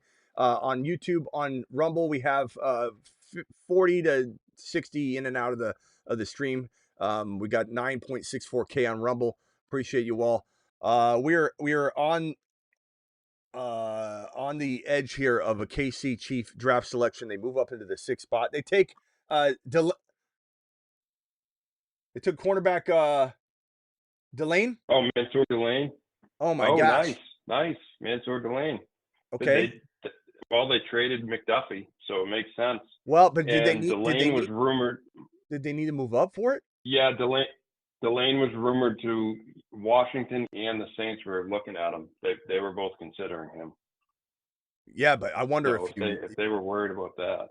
Okay, Washington. Who's picking at 8? And then Browns are 9. So 8. who's at 8? 8. 8 is the New Orleans. It goes Washington, New Orleans, Cleveland, and then back to the Giants. All right, let's see here. Let me merge Luis in real quickly. Okay, Saints. Delane is who I said earlier who the Chiefs should take, and then you didn't hear much about him. Yeah. All right, so they're announcing that. Hopefully we get Delane goes to the Chiefs. Husseini, if you want to call in and talk about that pick, I'm sure you're okay with it. I'm sure. I think he'll be happy with that. I think he'll be fine with that. So I think Tyson goes here. He either goes to the Commanders at 7, which we hope. Boy, if that happens, this is the perfect draft. Oh, yeah. I mean, almost can't complain the rest of the way. Yeah, you almost have no business making a stink about anything. And if Tyson goes to the Saints, there's still a real chance this is a fantastic spot eventually. In year 1, it's complicated, but Olave has not been extended. And there's a chance that they don't want to extend him if they bring Tyson in. And what they would probably do with the concussions is say, let's see, number 5, the Giants select Reese. That's old. What are we doing, Schefter? So there's a chance that they potentially say, let's see what happens this year. And if Olave doesn't go nuclear, then he either re-signs at a small amount, hometown discount, or he walks and then Tyson's the number 1. So man, my stream is so far behind. I'm getting everything just from Twitter by like a mile ahead. It's just ridiculous. Like who's they just announced the 5 pick, right? Yeah, they just did. I feel like they're so far behind. All right, Luis, you're live. 8-minute clock too. Luis, you're live. Hey, what's going on, Smitty? I guess Bruce wasn't right about what he was saying about the Chiefs. Husseini was. Yeah, Husseini said Bruce missed on both. Yeah, Bruce doesn't. Angry Bruce doesn't. Yeah, Angry Bruce doesn't call back. he crapped the bed and then left. Sorry, Bruce. Yeah. Hey, the only thing I wanted to say real quick is one of the last one that I sent out. You forgot to mention New Age gets a prediction. So okay, that's it. Okay, New Age, drop a bold prediction, please. Thank you. Sorry, I have so much going on. I didn't mean to not read that. I know. Yeah. It's crazy. Landman gave me one. We're just like over there in Rumble there, you know. Hold on. Here's Angry Bruce real quickly. Hold on, Angry Bruce. Mute yourself real quick. So we just started this little trend. So yeah, thank you. Landman, Bruce. Yeah. Yeah, okay. Thank you, Luis. Appreciate it. And then who do you like? Tyson here? If he goes Tyson, what do you feel about JD5? JD5's top 5 quarterback guaranteed, but I'm quietly hoping he's capable of number 1. Angry Bruce is on the line. Hold on, Luis. Let's see what he has to say about this. Angry Bruce, you said that the Chiefs were. I mean, you didn't say we're morons or anything, but you did say like you were arguing so hardcore when we were trying to tell you that what you want and what the teams do are 2 completely different things. The Chiefs did not take an offensive lineman. They can still address that later in the draft, by the way. And they, Okay. No, I get it. Like you said, I get it. Hussein was right. Like, they traded their cornerback, knew that they could get one in a trade up. I get that. Okay. But at 30, there ain't no right tackles. There's a bunch of left tackles that you can put to right, but we all know how putting right to left and left to right works out. Doesn't usually work out. They must be happy with Jalen Moore. They must be happy with. I think his name's Moore. He's been a swing guy. He's on a 1-year contract, but they must be. Yeah, but the other thing you got to think about too. You keep saying Mahomes is going to get hurt. Mahomes gets hurt because he scrambles around the field. But he won't no more because, like you said, he just ripped his ACL. Doesn't matter. And now he's a sitting. He's barely going to be, bro. It's barely going to affect him. This is Patrick Mahomes. He's going to look like he never tore anything. Let's be honest. You're acting like he's going to go out there and crutch. What I wished for Kansas City, I'm not a Kansas City fan, but I was hoping they'd go all offense, no defense, go back to 5 or 6 years ago and dominate. Well, they got Walker, and they're going to do that, I think. All right. Hey, Angry Bruce, call back if you can. I got to keep the phones moving because if they clutter up, there's too much chaos going on. But please keep calling I back. feel you. If you got anything, just keep dialing But- in. The phone lines are a revolving door today, okay? So just keep calling in. I'm not bothered by you calling in. All right, later. Let's see here. Hold on. We got super chats. Pollard to the moon. Simi says maybe. Commander select Styles. Oh, our first disappointment. I mean, it's a great pick. Yeah. But our first disappointment. Yeah, Great pick. Man, but they're 2 picks behind now on the broadcast. Yeah. Oh man, I was really hoping clean that up. Great selection for the team, but I'm very disappointed. Man. Husseini says, Delane, you are a Kansas City Chief. Bruce and Tron run me my money. I told you we'd be going defense.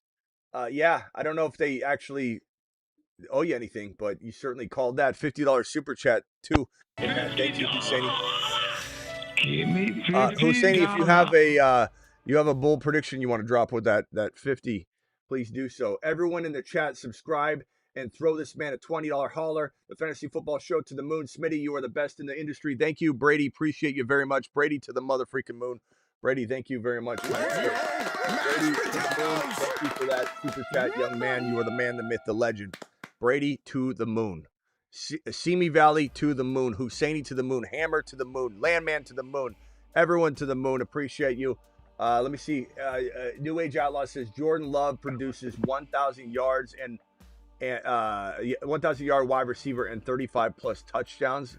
Says New Age. Whoa, that is a bold one. If you get that, we'll definitely put you. Did Luis tell him to make that prediction? I don't know. Jordan Go. I don't know. That's a wild one. Let's see what else we got. Let me put this on the bold prediction board real quickly. Bold prediction board's filling up nicely. We're gonna have to have like 3 or 4 pages, I can tell. So we'll put that one right here. If anybody's just sort of the Saints go Tyson. I don't know if they do. This like it. I'm about to show this board, but it's not accurate anymore. So hold on. We got 10. So 9 is now the Browns, right? Then the Giants. So Giants, Dolphins, Cowboys. Yep. There's trades that have been made. So Giants. So let's see. Who's 9 again? 9 is the Browns. Yep. Browns, Giants, Cowboys, or Miami Dolphins, Cowboys. All right, let me put the Browns logo up here. They're getting close to being on the clock. The Giants logo, just copy this one over. They're almost on the clock, and then it's the Dolphins. Let me grab the Dolphins logo, and then the Cowboys, and then I'll be caught up for a little while. If the Browns have more than one lineman they like, and that's what they're going for, they could trade back again. Yeah, double trade back. That's very Arizona Cardinal like. Okay. This is really messy. Like, I admit this is not the most professional. It's all angled, but I don't know. It's kind of our style. All right, anything coming in on Twitter on this Saints call? Hold on, boys, on the phone line. I'll be right with you. Let me just get through this next pick. The Saints are the pick should be in. Saints take Jordan Tyson. Okay. Now, this is kind of the dilemmas that we talked about. If Tate goes to a better spot, and it is initially a better spot, does Tate overtake Tyson? I think consensus-wise in fantasy he does, but I don't know that I would be so quick to say that that's the way it's going to be for me. But this is the worst spot we've been given, which is not even bad. So like they're going to throw a lot. The offense throws a lot. Olave's concussion prone. They may not even ink him to a long-term deal. This could be a lot worse. This is the worst spot we've been given yet, and it's not even that bad. It stings a little bit just because I wanted him to be 100% solo somewhere, but that might be the case. I mean, this kind of says a lot about their desire to give Olave an extension, I think. We'll have to see, but that's an interesting pick there. Wonder if Olave could get traded. I don't know about this year. Yeah, he could. It's possible. He had been brought up in rumors before, but yeah, it's possible that he gets traded.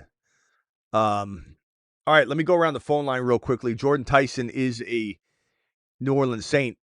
He deserves a standing ovation. Everybody else has been getting him. Let's give him a standing ovation. Literally the only slightly disappointing spot so far. And it's not even bad. It's just it just isn't solo. Tate, unbelievable spot. Washington, look, Styles was great. I don't think you could say they messed up, but I just think if it was me, it would be all about JD5. And it's a great pick, though. Styles is such a good pick. Yeah. But, man, it's disappointing. I really wanted him in Washington. But, man, I'm excited about Tate. We got Love in Arizona. We got Mendoza. This is good so far. Okay. Let's go to the phone lines real quickly. Let me circle around. 262, you're live. What's your name? Where are you calling from? I'm Nathan from Wisconsin. What's up? Yeah, no, He hung up on himself. Simi Valley, you're live. Either that or my phone line hung up on him. My phone line might be getting crazy. Simi, you're live? Oh, man, is my phone line screwing up? Travis, can you hear me? Oh, there you are. Yeah. What's up? I can hear you. What's up? Hello? Yeah, Simi, what's going on? Oh, hey, Smitty, what do you think? Can you not hear me, Travis? Hold on, boys. I can hear you. I can hear everyone. Oh, okay. Then what are we doing here? Okay, go ahead, Simi. What do you think about Tate going to the Titans and Pollard's value looking forward? Pollard is safe for now. They could draft somebody, like a potential Price. Yeah. Price could go. And they have an early second. They picked 35. Yeah. So hard to say. But I love Tate. I think Tate in Tennessee is fantastic. So to answer your question on that, I think that's fantastic. Love to Arizona is definitely fine. There's nothing negative about that. Is it the most ideal spot? No, but again, as we keep saying, neither was Detroit for Gibbs. Neither was Egbuka to Tampa Bay. Just like Jordan Tyson, the Saints seems a little bit more crowded than we would like. Just a slight, bit more crowded than we would like.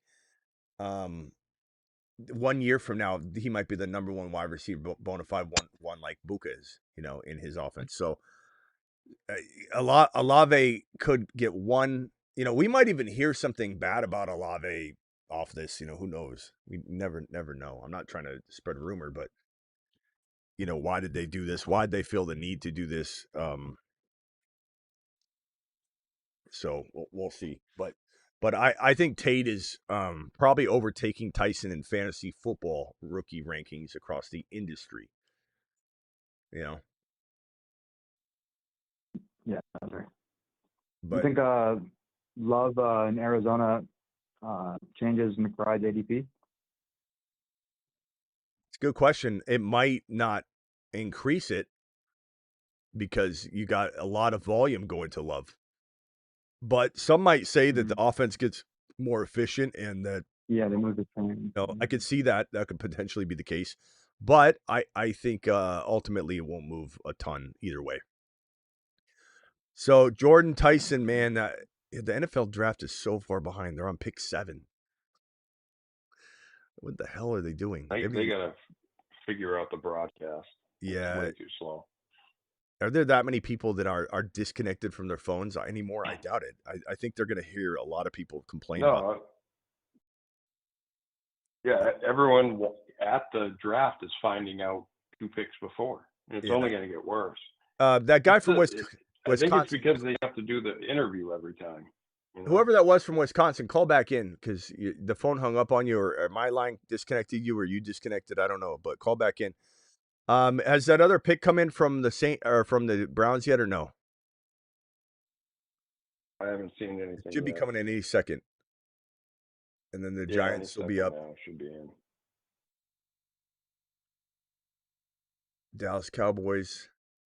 Wonder Dallas can't take well, they can take Mekhi Lemon, but I don't think Mekhi Lemon lasts. I think he goes to the Dolphins or well, the Rams at 13. Okay, Browns take Spencer Fano, or however you say his name. Spencer Fano. Yeah, Fano. Spencer Fano or Fano. Yeah, it's good. I don't know how you say it. I mean, it's a good pick. It's not like that's what they were going for. Yeah, tackle. It's not one of those picks that like make the whole organization, the fan base go crazy. But it's like you need to build from the trenches at some point, especially when you can't win yet. So that's not bad. Okay, so New York is on the clock.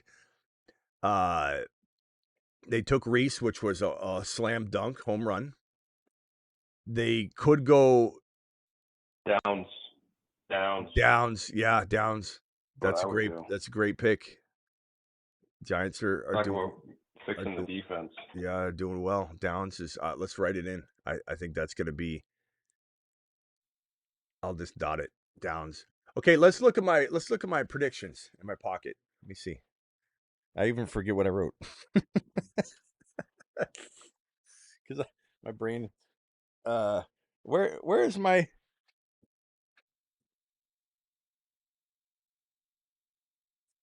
Okay, there's 1. There's 2. There's 3. And where's my other one?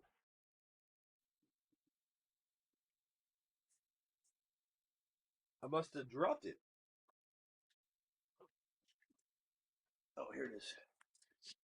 Okay, so here are my predictions. Number 1, love to Tennessee. Didn't happen, but not bad landing spot. And these weren't necessarily predictions as much as just like my wishes. Please, please, please. Chris Bell to LV. That is still TBA. We're going to fold that one up, put it over on the corner. Chris Bell to LV.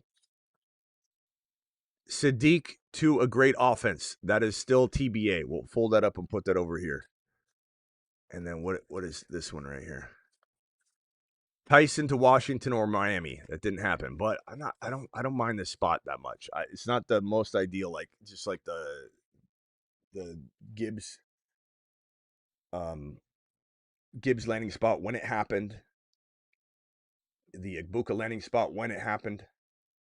Rams are 13, right? Who's 14?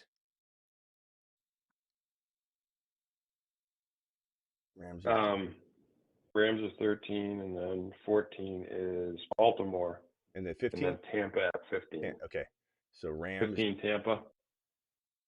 Baltimore 14, you said it, and then Tampa 15. Baltimore. Yep. Baltimore, Tampa. Okay. That's Sadiq territory right there. Sadiq's going this Tampa pick, I think. Or Baltimore. Or the Rams could look into it. I don't know. I mean, so could Miami. I don't know. Maybe this is his entire territory right here. Is what I think we called it earlier. This is yeah, for sure. The Sadiq row. All right, so there we go. Rams, Baltimore, Tampa. I want to run out of room to write this, so I might have to go over to the other board. Let's see here.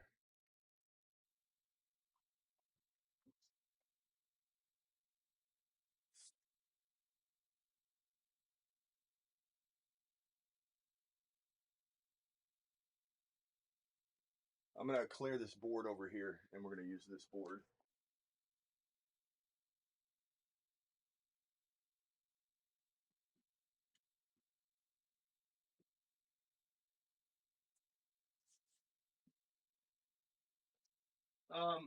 Who else is on the phone line? Luis, what else you got, pal?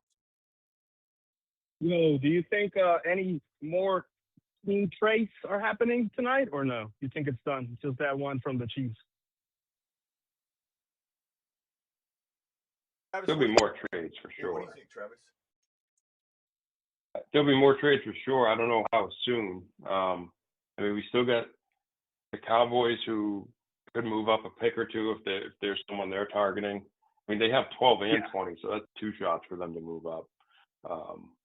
And then I think as you get to the back half of the draft, as we start to creep into the 20 pick, I think you're going to start to see some teams shift around because there's going to be a lot of teams that want to get back in or move up, but there's also teams that are going to want to get out and get next year or get picks for later. Because if you read up on it, it seems like a lot of people see pick 25 to 50 as similar depending on what your team needs. So for sure. And then I guess since I'm talking to you, how do you feel about Shook moving forward? I love it. I mean, especially Wild West, have all the ammunition it can get. You gotta love Shuck, yeah. bro. You gotta love Shuck. Oh, Denny's calling in. Hold on, boys. Hold on. Let me get Denny in the mix here. Denny, my boy. Denny boy. Denny, give me a draft day song real quick. A Denny boy draft day song. Go. Denny boy, the pipes are falling. Smitty boy. Hold on 1 second. Denny. Giants, Maui Noah. Wow. Smitty. Lineman. Hold on 1 second. Hold on 1 second there, Denny. Just 1 second.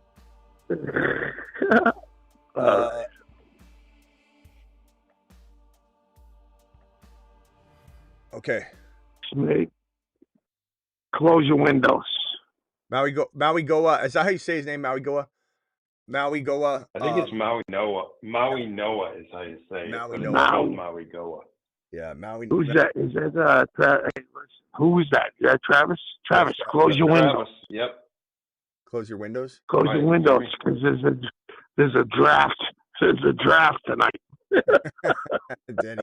Denny with the jokes. Denny, appreciate you. Jokes. I like it. What do you think about that pick? Manny Noah, or however you say his name. Garbage. I mean, they got to protect. They got to protect Dart and Scatterbo. Yeah. You guys all mad at? Can I ask you guys if you're mad at? Hold on. Let me just merge this call. Hold on 1 second. Hold on 1 second. Mute yourself, pal. I'll be right with you. Just hit mute if you could, please. Okay, go ahead, Denny. Are we mad about what? Are we supposed to be mad at Vrabel? What? Are we supposed to be mad at Vrabel? Yes, Denny. We're mad at Vrabel. Why? Because he is disrespectful to his wife, and I don't. That's not bro code for me. I'm not. That's not who I am, bro. I don't condone that. Listen, all right. Second of all, got a good wife. Okay. Second of all, I also believe that there's a lot of potential concern of him having a relationship that was now 6 years long, and she named her son Michael, and she had her son in between this affair. So there's a lot of negativity here, my guy. This is not some sort of small time thing. We got a super chat here.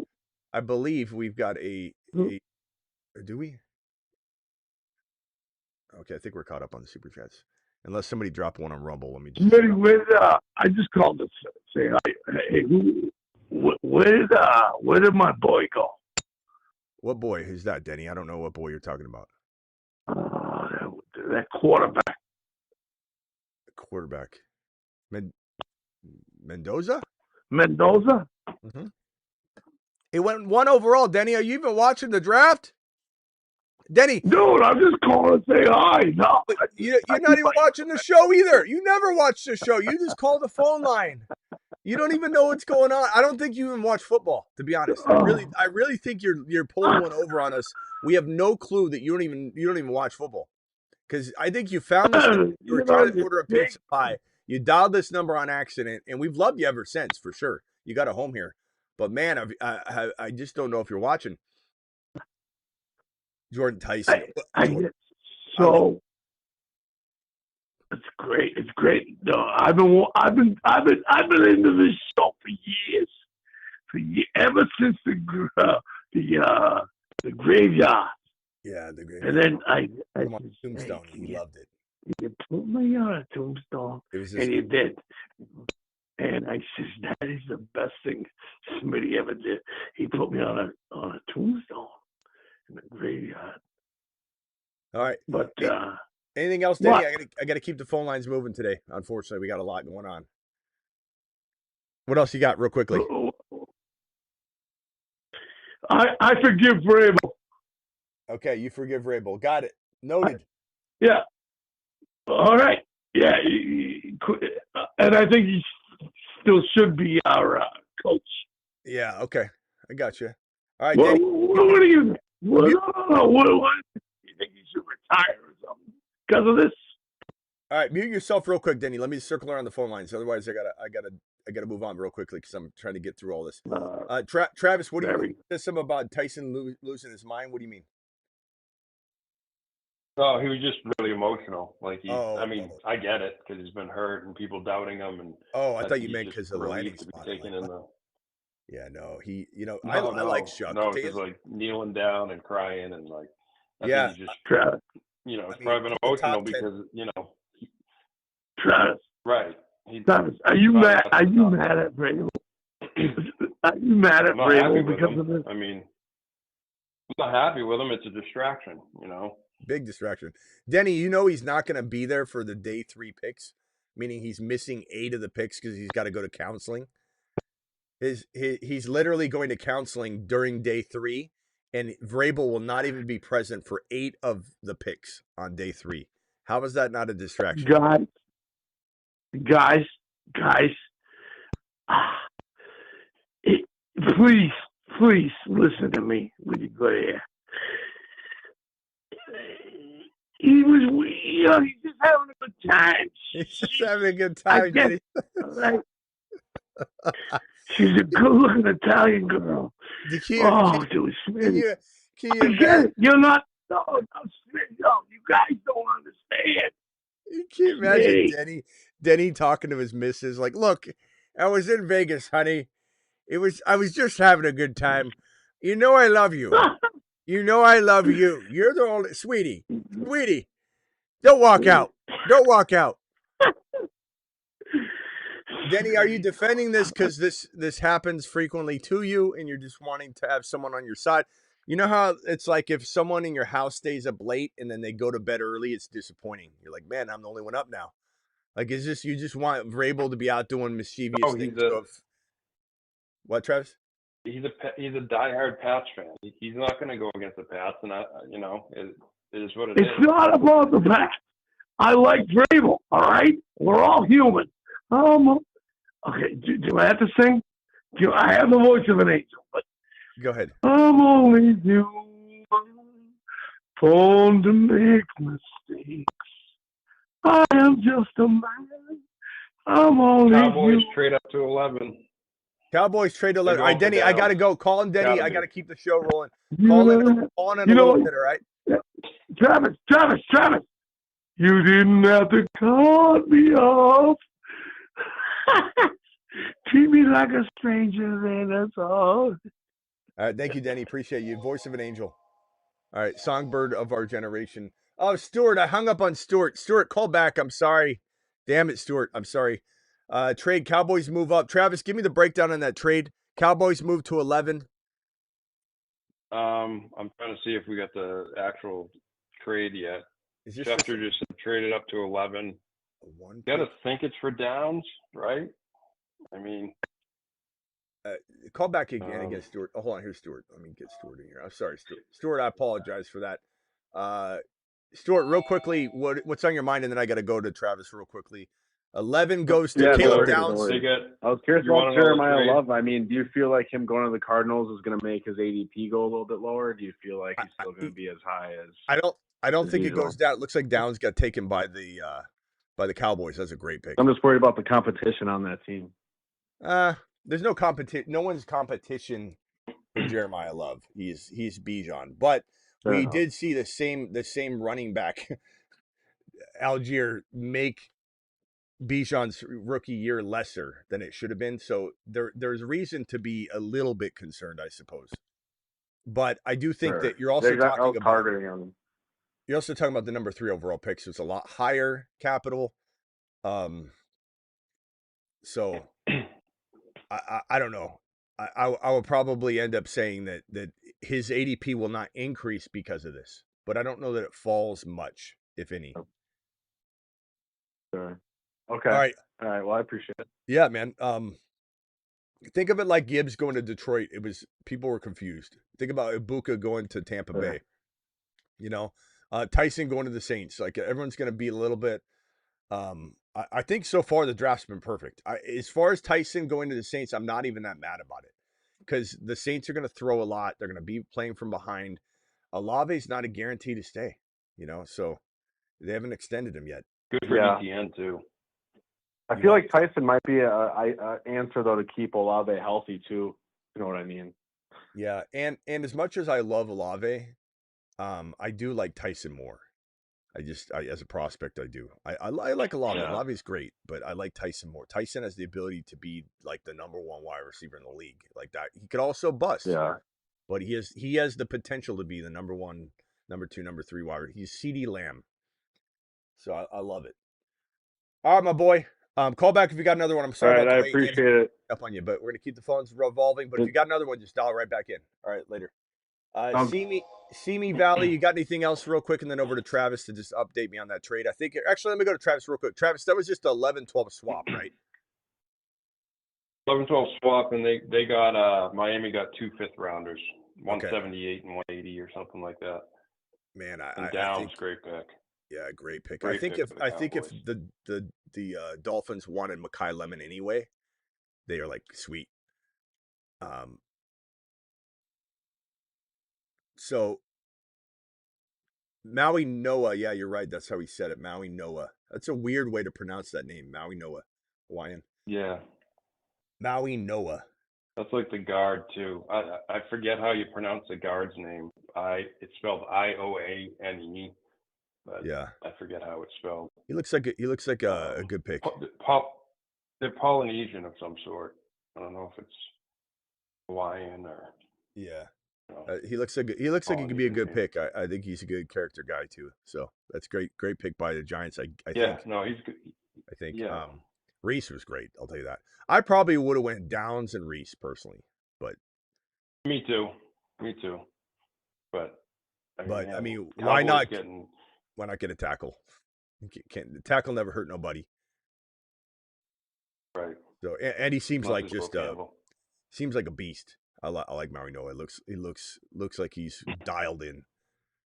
Like he looks like he'll protect his quarterback with his life. So that's the one thing I like about Maui Noah. I feel like he's got that mentality. You look in his eyes. He looks like he literally will protect his quarterback with his life. It's important. It's in his blood. Who hung up? Simi Valley. Oh, Simi Valley. I was just going right over to you.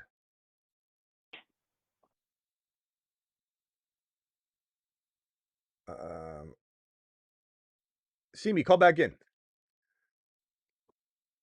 All right. So Downs. Okay. So Miami hasn't picked yet, right? No, not yet. Yeah, no, I haven't seen anything. Man, gotta keep an eye out for it. Does Shuck become? Do we rank Shuck right where we're ranking Dart? Like a guy that could be top 8, but you don't draft him there. But you're like, I do. Top 8 quarterback. Yeah, I think he's a top 10 potential quarterback. I mean, yeah, top 8 to 10 potential maybe. That's why I took him. I took him as my QB2 in the Wild West League, is because I believe in them, and I more so even I believe in what they're doing. Did Lemon go to Miami? Mekhi Lemon? I haven't seen anything yet. It's a good spot. It's a good spot. It's a good spot. Did someone say he did? That's what I'm seeing, but Simi says his connection is bad. I don't know. Yeah, I don't know. I'm sorry, bro. Yeah, Lemon, I think went. Let's see here. Everyone's saying that, but I'm not seeing it yet personally. I haven't seen anything personally yet. Is someone just saying? I mean, it makes sense. I think people are just saying it. 50 gifted memberships from BBQ. That I saw. I smell meatloaf. BBQ, appreciate you. I think the Makai Lemon. Who said Makai Lemon to Miami? I think you're just saying it. Be careful how you word it. Be careful how you word it because it looks like you're saying that it happened. So be a little bit careful of that. BBQ to the moon. Thank you, BBQ.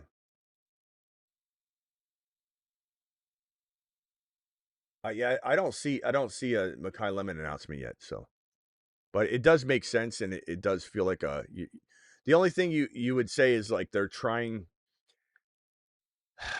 Yeah, no, I don't know. Rams are drafting Simpson with the 13th pick. What? What happened to 12? Maybe they just already know Simpson. What is that? I can't even tell if that's. Is this the chat that's talking? No, it's a tweet that came in. Hold on. Rams are drafting QB Ty Simpson with the 13th pick. Sean McVay actually told Matthew Stafford today that they're about their decision. They made it clear. So is that happening? Like, what is going on here? Where are these updates? Because this is coming in. That is a report from Jay Glazer. So we're waiting for updates. Yeah, I got underdog. Rams select Ty Simpson with pick 13. Wow. So So did Makai Lemon go? Wait, what? I'm not even seeing anything yet about the 12th pick. Did Lemon for sure go 12 then, guys? Can we get confirmation on that? What about NFL Draft Tracker? Do they have that updated? Man, Rams took Simpson. Is the NFL telling Miami to slow play it so they can catch up or something? Wow. BBQ, thank you for those gifted memberships, bro. Lemon went 12. We're not sure if Lemon went 12 because, like, literally, I'm checking the tweets and it feels like 12 got, like, skipped over. It's not even showing. No one's even talking 12.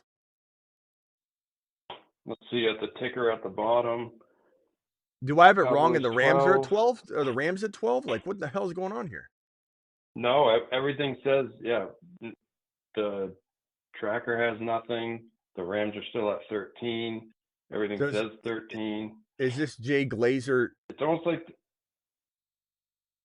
Is Jay Glazer? Here we go. Oh, no, that's more Cowboys.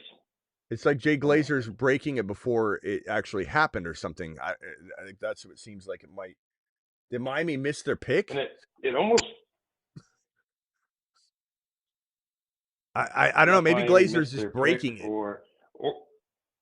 Well, that's what I'm thinking. He's just breaking that ahead so he can be first. And it almost feels like the NFL is like slowing the draft down to catch up. Dolphins select offensive tackle Caden Proctor, number 12. Whoa. That's the monster. That's what I would have done. I was getting ready to say that. I'd pick someone else. Makai's going to later. Makai Lemon's going to the Baltimore Ravens, I think. That's what I think. And if not, man, I don't know where he falls, but it could be very bad or very good. Caden Proctor, he was a big riser. He's a monster. So Simpson goes to the Rams, we think, according to Glazer. QB Ty Simpson.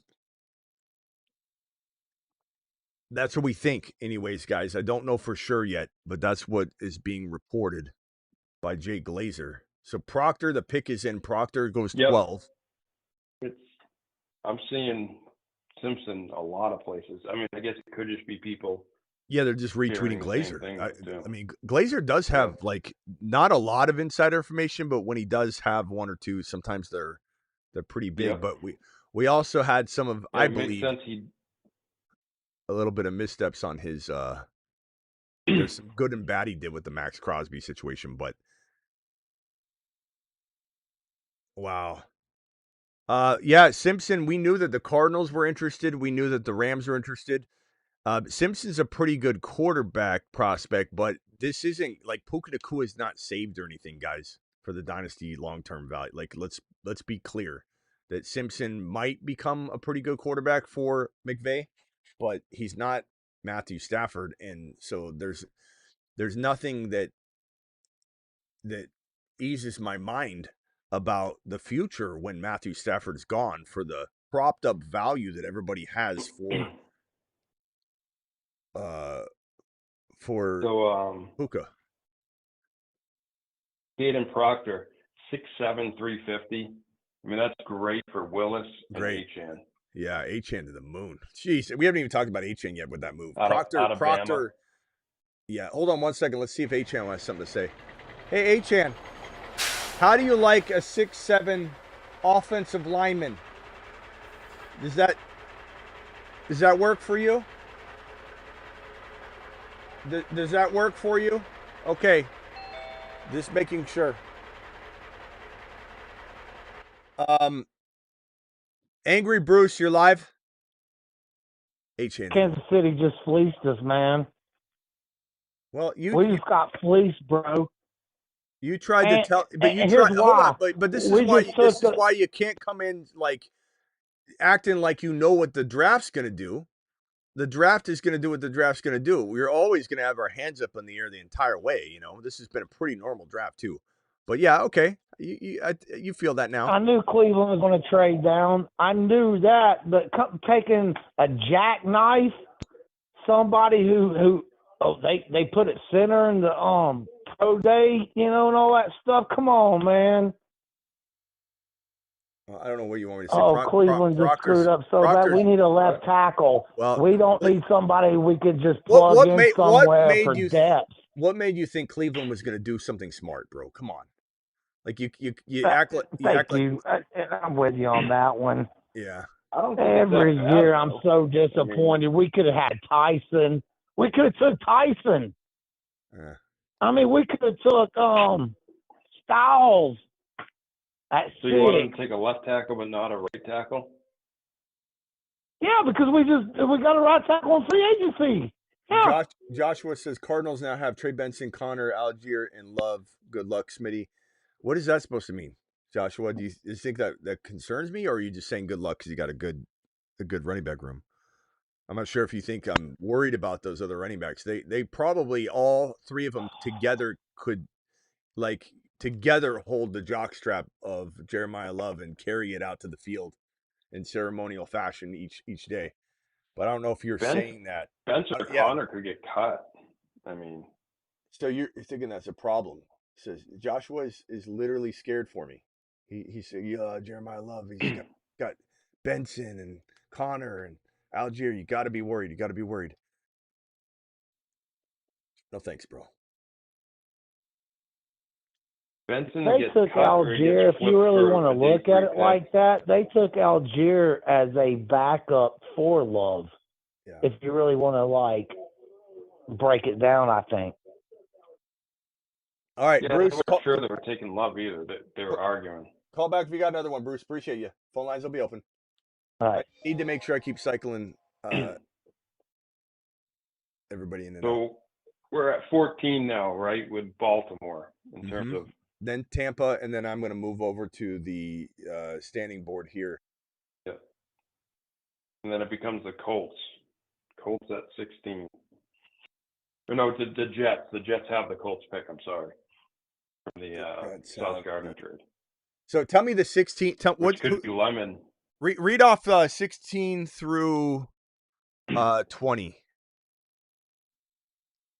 Yeah, 16 is the Jets, New York Jets. 17, Detroit Lions. All right, hold on. Lions. 18. Minnesota Vikings. Okay. Carolina Panthers at 19. All right, hold on. Vikings, Panthers. Vikings. Where the hell am I? Where's my there it is. Vikings. Panthers. Okay. Next one. 20? Yep, 20 is the Cowboys. Yep. Cowboys. Okay. Steelers at 21. All right, and then let's leave it at that for now. I'll be fine. I'll come back to it after that. Okay. All right. Wow. So, anything else going on? Let me see what you guys. Don't you think Lemon goes 16? I don't know now. I don't know now. Fans melting down Baltimore is the best part of the draft, says BBQ. Fan meltdowns. They are funny. Remember the Josh Allen fans? Or the anti-Josh Allen fans, the Buffalo Bill fans. When Josh Allen got drafted, I love Josh Allen. I told everyone Josh Allen would be a top 1 to 5 quarterback, not 5, top 1 to 5. I said it on CBS Sports Radio before he took a snap. I said he'd be a top 1 to 5 quarterback, and the Bill fans themselves were just like, he's trash. Coming out of his rookie year, all he did was run. He's trash. Can't throw. Dable fixed him. So yeah, fan meltdowns are hilarious because half the time they're wrong. Thank you, BBQ, for dropping that. Let me see if there's any more Rumble chats real quickly. Everybody in Rumble, what's going on? See me, thank you for handling and manning the Rumble chat. Outlaw, appreciate you. 420, man. Luis, you're still on the line, right? Yeah.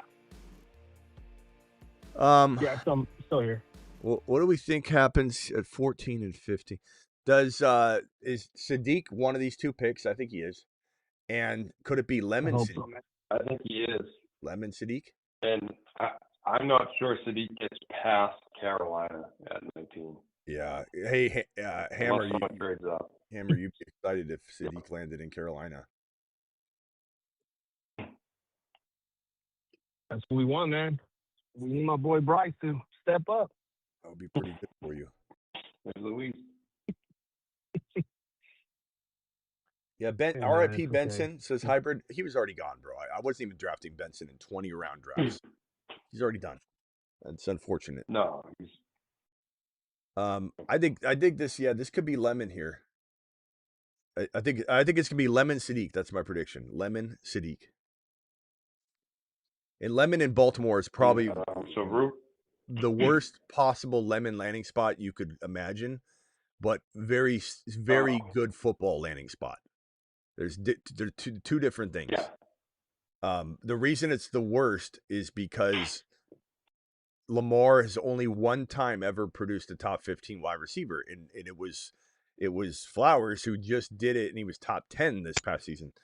But there's not enough room for both of them. They're just going to cannibalize each other, or one's going to fall to the wayside, and I highly doubt Flowers takes a back seat. Let's see what is the pick in yet? Ravens could go Ruben Bain. Yeah, Bain could. Sure, Bain, Sadiq, or and then the Penn State guard is another one who's going soon. I don't know how you say his last name. I don't want to mispronounce it. IOAN. Yeah, how you pronounce it. Jets could take Mekhi Lemon. That would be devastating for Mekhi Lemon. That would be the worst spot. The worst spot. Even if they traded Garrett Wilson later, they're going to take a wide receiver at 16. It would still be awful. Detroit would be an awful Mekhi Lemon spot. That's something like that we could see happening. Or like, what in the hell? Vikings would be an awful Mekhi Lemon spot. Oh, Ravens select that guard. They got, I don't know how you say Ione. I don't know how you pronounce it. 14 though. I could say that's who Ione. I think the Lions would have loved. Yeah. So I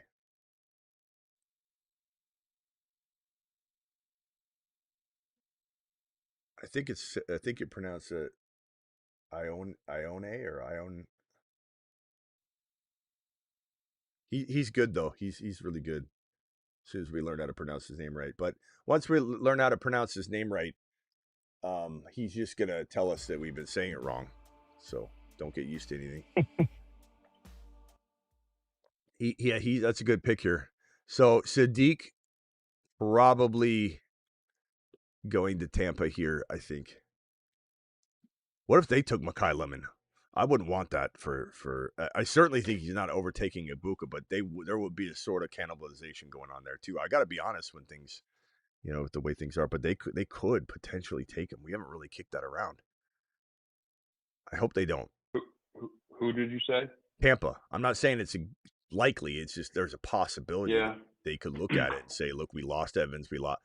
They took Egbuka when it seemed like a surplus move, and so you just never know what they're thinking here. They got other holes though. Ioane. Yeah, Ioane or Ione? Ioane.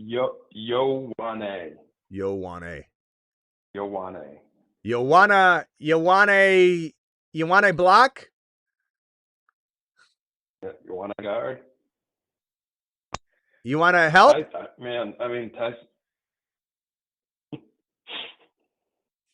Ty Simpson. Hey, Smitty, I left the chat for a while.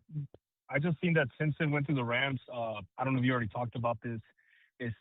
You think he's going to be able to – I mean, obviously he's not going to be Matthew Stafford, but do you think the offense will continue to do what it's doing once Stafford retires? Nope. No? No, I don't. I think they'll still be good. No, he's not going to be Stafford. Yeah, it's just like Ben Roethlisberger. Perfect offense for him, though. Yeah, Ben Roethlisberger, you couldn't replace him. The way he peppered a wide receiver, you just can't. Nobody can step in and do that. What do you mean, Lemon? If you have to comp him, would you say it's kind of like Garoppolo and No, it's better than that. I mean, we don't know. We don't know. He could be a bust. I don't know. I like him, but he's a prospect. It'd be a little bit too premature to be like, oh, he's gonna be this, but because there's a lot of unknowns with him. He's not like a locked-in prospect. What do you mean, Lemon to the Vikings would be bad? What do you mean? What do you mean, Lemon to the? Why would Lemon to the Vikings be good? You got Addison, you got JJ, you got Kyler, who doesn't feed multiple wide receivers. I mean, he has no chance of being the number one there, so that would be awful. The only way that would end up being good in retrospect is if Joe Burrow ends up in Minnesota the next year, which is hard to anticipate. And they move Addison. Yeah. But no, I mean, Mekhi Lemon in Minnesota would be awful for Mekhi Lemon. It'd be a good football move. Those are two different things.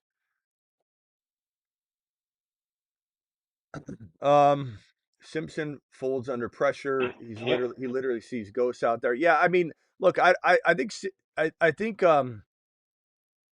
Stetson Bennett has just as much of a chance of being the future there at this moment in time. Like we just don't know what Simpson is. That's true and not true. I mean, the first half of last year, Simpson was amazing. And then I forget what team it was. They faced a team who found a problem with their protection, and then he got gastritis on top of it. He lost like 20 pounds. He was playing sick. I'm not saying I love him, but a lot of things went on there too. Gastritis, that worked against him. Yeah. What do we got here? Why did it slow down? Didn't it seem like it was cruising? Why does this feel so slow now? The Bucks select Bane. Bane to the Bucks. Bane to the Bucks. Bane to the Bucks. I was just gonna say I could see them doing that. That's great. They need defense. That's awesome. Yeah, and I've taken back. Perfect. If anybody watched the one live stream, I've taken back that I think Bane's gonna have his arms short to be a monster in the league. It's not the same thing as in like the Campbell in New England situation where you're trying to block and your arms are in, and it's like Bane's using a whole lot more than just his arms to get in and cause chaos. Still got a lot going against him. Yeah, it's hard. It's hard to say. No one with his arm length has ever had 10 sacks. Right. So there's definitely, but I don't know that I think he's a bust. I just think maybe there's some limitations. No. I think he can be good. Yeah, he could be all right. BBQ says Burrow as a Ram with McVay would be insane. It would be very, very nice. Puka. That's where if let's say if Mekhi Lemon is in a place where Joe Burrow eventually goes, then that's a great landing spot. Jets taking Mekhi Lemon would be put a nail in the coffin. And I won't feel bad for any of my anti-Mekhi Lemon content. I don't even know where Mekhi Lemon can go where this makes sense anymore in the next 5 picks because every one of these spots is horrible. Even Carolina is not great for him. It's great for Carolina. No. Like if Mekhi Lemon goes to the Panthers, that's really good for Bryce Young. It's good for the Panthers. It's a good football move, but he's not overtaking Ted McMillan. They could somewhat share. Now, what if the Cowboys take him at 20? That is a possibility. That would be horrible.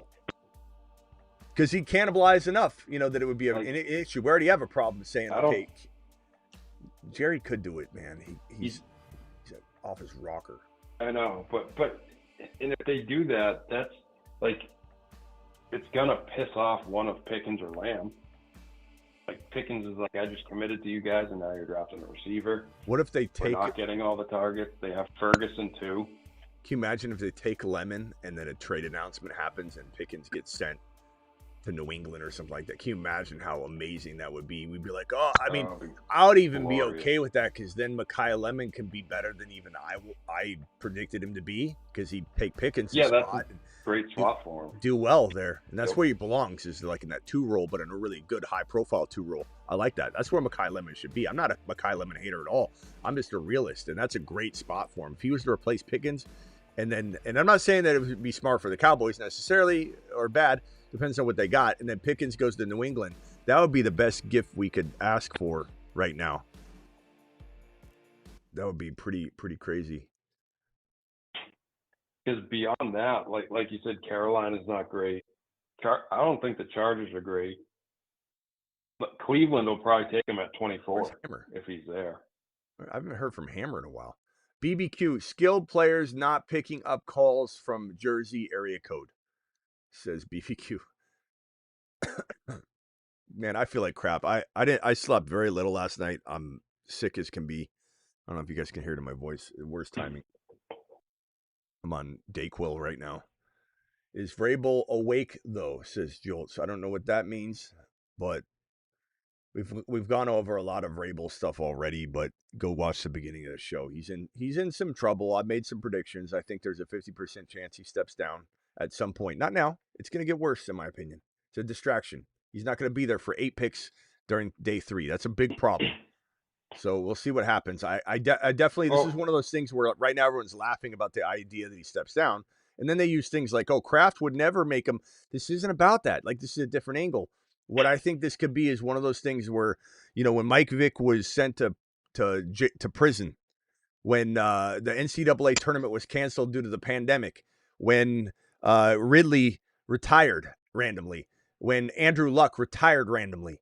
Like these are things that they're always crazy before they happen. And when they happen, we're all sitting here trying to pick up the pieces going, holy crap, this thing has the ability to spiral so out of control that Vrabel is just literally going to walk up to the podium one day. If it doesn't calm down, and it might calm down, and that would be the defense that you could have.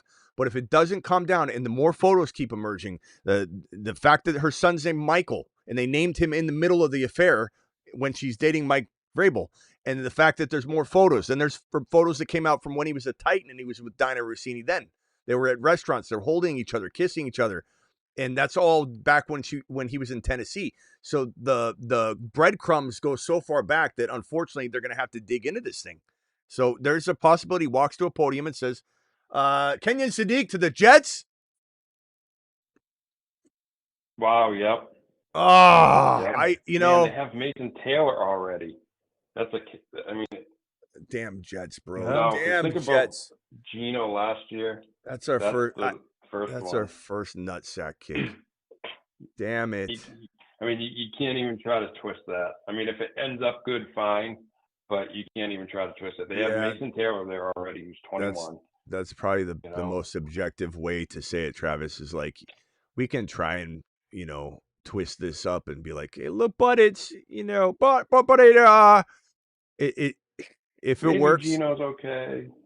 If it works, it works. If the ADP drops and he's worth taking a gamble on, you do it. But damn it. That's a kick to the nuts for sure. The only thing I could say is in Dynasty, maybe the quarterback that is the future quarterback's not on the roster right now. So what if they bring in like count next year? Yeah, rookie tight ends sometimes take a whole calendar year to get good. So maybe he's like, look at Fannin did though. And Brock Bowers, like now I'm starting to twist it. I don't know. Maybe this is the one. Listen to me. Get all in my bag all of a sudden. I'm honest. I truly believe I'm unbiased as much as a person can be. I truly am trying to bring an unbiased take because my first reaction was bad, but okay, Geno Smith. If you're out on Garrett Wilson, you can't be in on. Well, here, listen to me though. If Geno had no line at all, I'm not saying the Jets are going to be great, but they're 10 times better protecting Geno. No, they're not a bad line. Geno was trashed, but he had no shot. And when he was kind of somewhat in his bag that Geno could get in, the bag that Geno has, Bowers had some moments. So there's this is my cleaning it up. This is the path. This is the path for success. That he has a good enough Fannin, like Fannin was 5. I don't think. I mean, Cleveland was bad.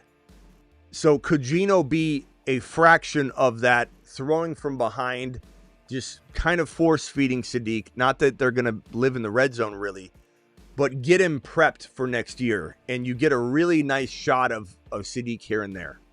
I think that's possible. And I think we know what he is, and then they bring in their future quarterback, and then I don't know, but I definitely is not a maximize. This isn't value maxing his 2026 production. For I think sure. It's one of the worst places he could have gone. But right. You're going to find a path for him to success. That's right. But I think the path could still exist if a good quarter. If they're the worst team of football, and let's say. Arch Manning does enter the NFL, and he doesn't sit out and say I'm not going to the Jets or whatever. If Arch Manning or whoever lands on this worst team in the National Football League, and there's a path in a year from now. There might be 5 QBs next year. There might be 5 QBs next year that are legitimate. Like we're looking at something similar to 2024, the Drake made 85 QBs. But that many guys are going to be there. This is where we've got to say, like Travis just said, it's the best way to put it, is like if it works out, it works out. Make sure you're drafting him in that kind of situation. And his ADP should fall a lot, so you should be able to pull that off. But man, that rips him from the top 5 conversation in rookie drafts right now. But don't write him off. But no, if you're rebuilding, if you have a really deep team, take advantage of the ADP, and in Dynasty. Get them for cheap. Trade one of your aging players you're not going to use for the 1.08 if he's on the clock during the rookie draft. Stuff like that. Jets don't know what to do. Lions select who did they select? Miller? Lions select Blake Miller. Wow. Okay. He was expected to go late first. That's good. They need a line. Where's a lot of people have the Gump? Patriots taking him at 31. Gump didn't say Miller, but he wanted line. So Miller is the pick here. No, Miller's a dog. They're gonna love him there. That's a good pick. Miller to the Lions. So Gump, where you at? Puts us at the Vikings. Where you at, Guppy? Gump, sick nasty. Where are you at, Guppy? D-Town. Where's D-Town? D-Town in the chat tonight? Man, we're getting close to the Bears and Ben Johnson. I just have a feeling Ben Johnson's doing something crazy.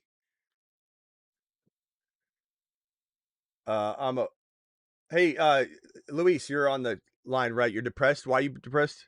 Because Sadiq? Yeah, Sadiq, man. I really thought he was going to go to the hopefully at least the Panthers, but man, the Jets. Wow. At least I got Fanning. I'm talking about the Wild West, but man, I had high hopes for my boy. It happens. That's football, man. Where does Lemon go? Do we think it's going to be the Panthers? Cleveland. If Lemon goes to the Panthers, that's maybe. good for Bryce Young. You're right. Yeah, I mean, I would you be? Sadiq. I wanted to have 2 tight ends. I'm sorry. You're not more excited about Lemon? Yes.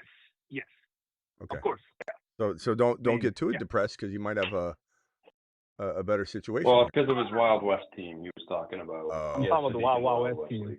Okay. Yeah. I'll be fine. I got 85. You'll bounce back. They'll trade for a wide receiver. Baby. Yeah, it'll be all right. Travis, who's 21, 22, 23?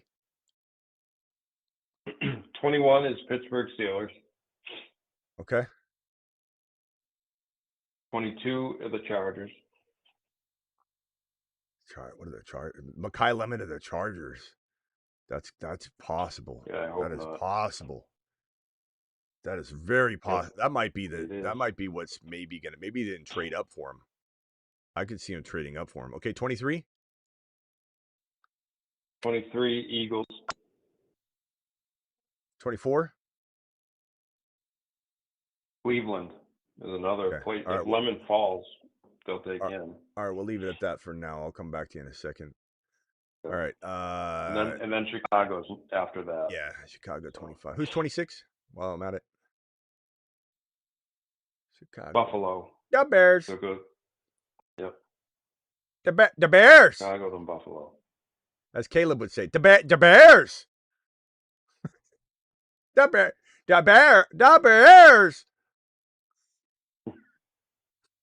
And then Sadiq looks happy to be drafted, but I don't know how happy about Jets, man. Jets. You imagine being happy to go to the Jets. What's wrong with you? Well, so here's the thing, though, is they're going to use him like a wide receiver because they have Mason Taylor, who's a more traditional. I love Sadiq still. I'm just waiting a year before I expect much. So the key is the quarterback. Yeah. Yeah, and you got to take him different. Like if he's got a better ADP now, then it makes sense, right? You just got to look at all that. So Lemon to be careful how you say Gilberto. That's Lemon to the Chargers, because some people are thinking you're announcing it. I know we're not at that pick yet, but guys, be careful how you announce it. Like when you're saying it like it's a fact.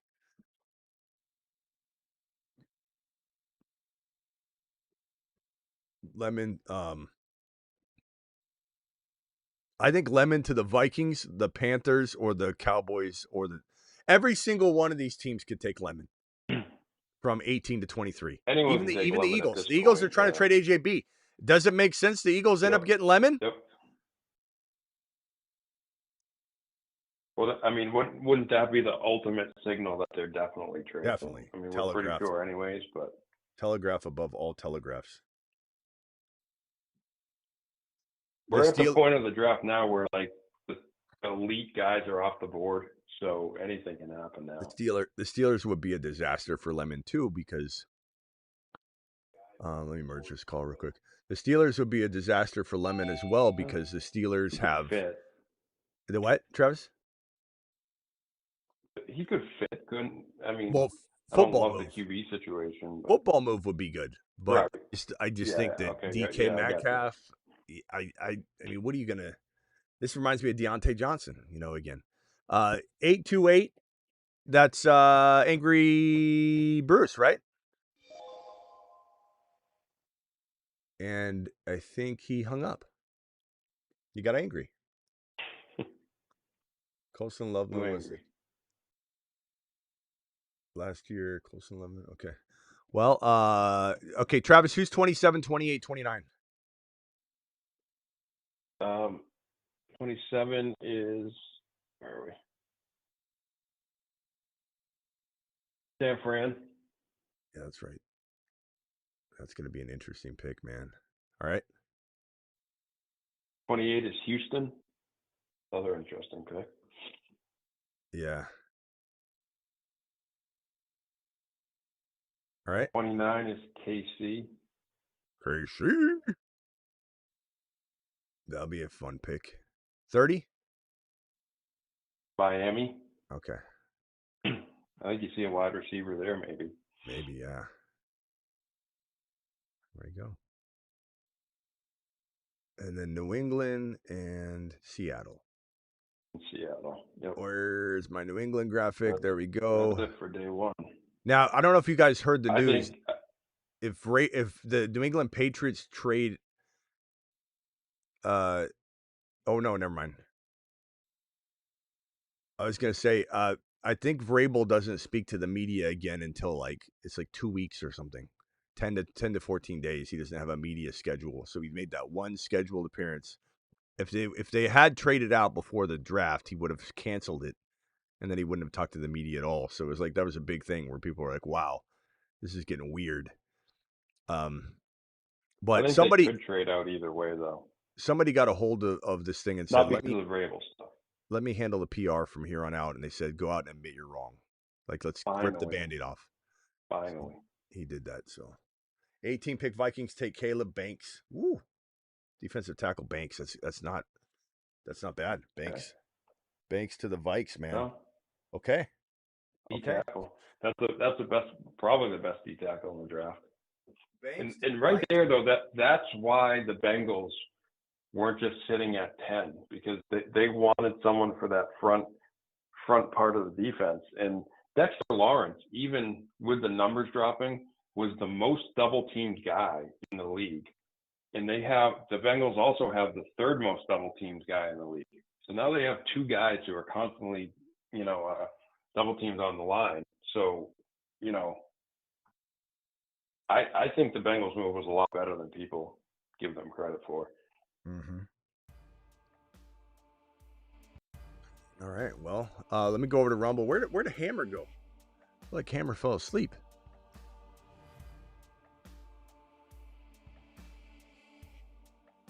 Rumble, appreciate you. We're at 9.64K on Rumble. Actually, let me refresh. Maybe that's not accurate. Yeah, 9.65K on Rumble. Crazy. You guys are monsters, man. I'm starting to get to the point where I'm gonna pass out. Jeez, man. I feel like trash. I got food in me, and then I started to feel a little bit better, and now my head feels like it's gonna top over, like it's 100 pounds. Goodbye, Mason Taylor, says Angry Bruce. Yeah, you're probably right. I didn't like him anyway. He was mid. He was nothing. I was in drafting him. BBQ, he's young though. He's still only 21 too. BBQ, thanks for those gifted memberships. You know what? Let me take it back. You're right. I'm being a little hard on him. He's in New York. If he went somewhere else, maybe he would develop. But where he is, I don't like him. Skill players not picking up calls. I think I answered that one. Soap Dog with the super chat. Soap Dog, I'm sorry about the delay. Buddy's team, Knicks and Baker, has the 1.2, 1.4, 1.11. Tate, Tyson, Mendoza, whose value increases. Target around 1.11. Owns Loveland, Smitty to Saturn. We just don't know. Oh, the 16th pick is in. Oh, that's just never mind. we're at 18. We're Damn, on 18. Damn ESPN, man. Wait, Sadiq, he got taken like, again. Doesn't it feel like they're slowing things down for the broadcast? No, I don't know. I don't know. Maybe they are. Soap Dog, I don't know how to answer this 1.11 question yet until we get to there. But obviously, Casey Concepcion, we're talking about those wide receivers, talking about Coleman but all that, Emmett Johnson, it just depends on who falls. Sadiq could now fall there, and that is intriguing for the long term. He owns Loveland. I mean, I would say right now, I would want Tate and Tyson, sure, at 2 and 4. That'd be amazing. And we're just going to have to see what happens, my boy. I wish I could give you... for right now, Tate is probably better for year 1. And he has a lot of intrigue for Dynasty now. But Tyson, I still think, is the best receiver and I think talent shines through. I'd probably say the landing spots, though, put me in a position where I'm taking one in one league and one in the other. That's how much I love Tate. I still love Tate. Tate is a boss, bro. But if I had to pick one, I'd probably go Tyson, but it is a much higher risk proposition. Like, Tate is very safe. So that's the only thing I could say as of this moment. New Age Outlaw, give Hammer some Hammer time to cheer him up. Is Hammer not is he down? Oh, he's pissed. I'm here, I'm pissed. What did Hammer want to have happen? Well, what? Luis, why are you laughing at Hammer's displeasure? What is Hammer upset about? I don't blame him if there's something that he probably wanted to deke over there in Carolina too. Okay. Oh yeah, Carolina. It's all Carolina based. Okay, I got you. Probably. That seems valid. That's valid. They can get Lemon though. I mean, Lemon would be good for them as a football. Yeah, good football move. Trade Eagles on the clock at 20. Eagles on the clock at 20. Lemon? Are they moving up for Lemon? Wow. New Age, thank you very much, my guy. Appreciate you dropping that $20 super chat. This will solidify the AJ Brown trade if they take Lemon. Got him. They take Lemon, it solidifies the AJ Brown trade. Yeah, we know. Yeah, Angry Bruce on the board. Love my boy Angry Bruce. I think Kedrick Falk might be the highest ranked guy that hasn't gone. I don't know. Howie's also one of those guys that, like, you know, you think this is meaning something, but then he goes and gets some, you know, you get this. Oh, Panthers with the 19th pick select tackle Monroe Freeling. That's a good pick. That's good for Bryce Young out of Georgia. Yeah, there you go, Luis. Let me see here. I got. And so that means. So who did the Eagles trade with? Number 20. I don't know. Dallas. The broadcast is so bad that I've the worst updates in my ear from Eagles have traded up from the 20 with Dallas. With Dallas. Yep. Okay, so who went? The Panthers. Oh, I got the trade summary here. Eagles get number 20 and a 7th round pick. Cowboys get 23, 114, and 137. Okay, so Cowboys are at 23 now. Cowboys are at 23. Eagles are at 20, so they just swap here. That's easy. And then did we get Carolina took who for sure? Monroe Freeling from the tackle from Georgia.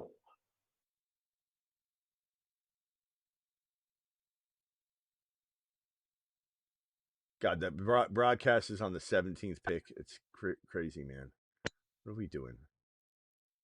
And I don't even see the Freeland pick. Oh, there it is. Okay, so Panthers take Freeling. So let me put that up here. Panthers right here.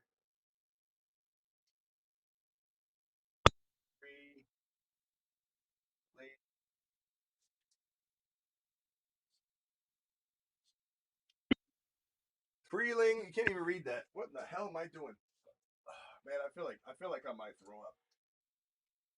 No, where I won't do it on stream, but I might have to step out or get a trash can. I don't think you'll hear it anyway because my limiters on my microphones don't hear like crazy pitches or any sort of like yelling or. Blah! Hold on, let's test it out. Blah! I guess it will. Blah! Let me know if you can. I bet when Hammer throws up, it's like Hammer. Yeah, there's some force behind it. Luis, what's it sound like when you're? Is it like? I'm sorry. I was just saying. Everybody has like you never expect what people are gonna sound like when they're throwing up or whatever. I was just wondering what. It'll be something.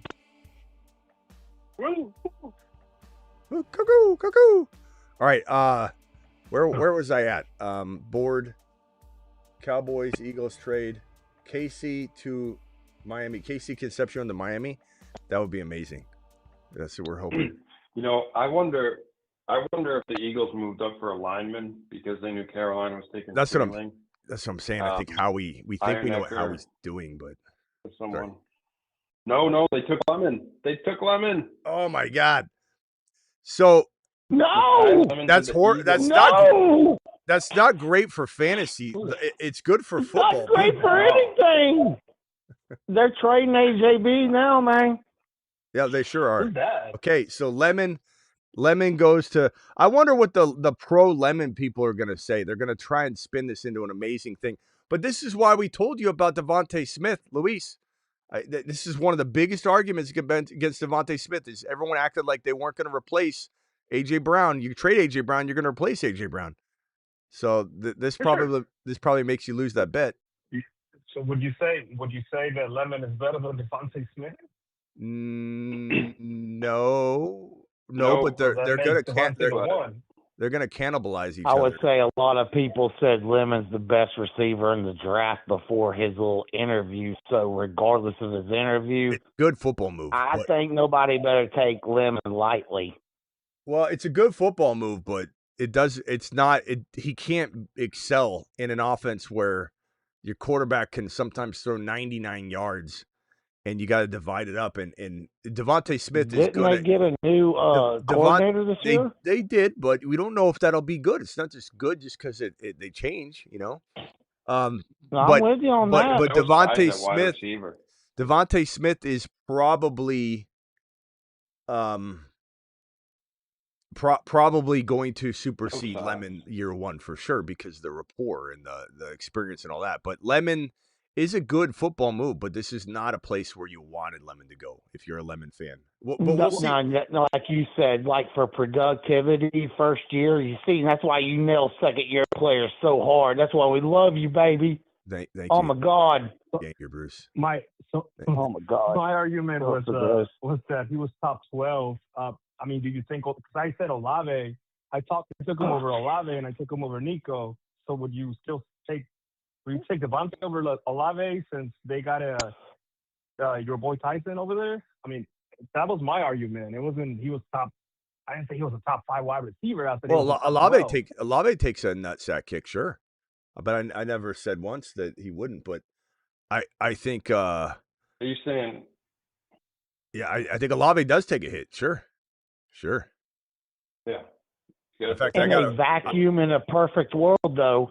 In a vacuum in a perfect world, he's hurt a lot. Olave, yeah, that's why I'm saying. That's why I'm saying Tyson. I love. I think Olave gets kicked in the sack. I still think Olave is really good, and there's still a lot of opportunity, but yeah, it's not as good as it was. Makai Lemon, highly. This is going to be interesting. Yeah, Tyson brings so much down to excitement to New Orleans. They have to trade AJ Brown first. I mean, I know they're throwing out signals right now, but it's been signals. That wasn't no signal. It's stupid to trade AJ Brown after this though, because you lower the value. When Kyler Murray was drafted, when Kyler Murray was drafted by the Cardinals and they had Josh Rosen. Once they drafted Kyler Murray, Rosen's value plummeted on the market value. So that's what happens because everybody knows. What are you going to do? Keep him? Like, here you go. Here's your best offer, pal. And then, there might be some competitive market share, like driving. But I don't know. But yeah, I mean, Devontae Smith, this hurts Devontae Smith's value. This hurts Makai Lemon's value. This helps Jalen Hurts' value. It helps the Eagles overall. It's a good move by the Eagles. Makai Lemon's got upside.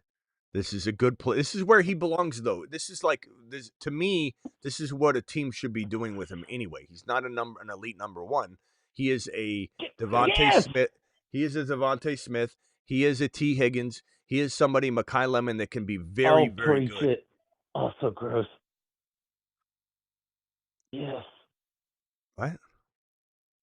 He is like you said, he's like the perfect slot man. Man, come on, man, you preaching it too hard, man. Yeah, he's definitely want to say amen.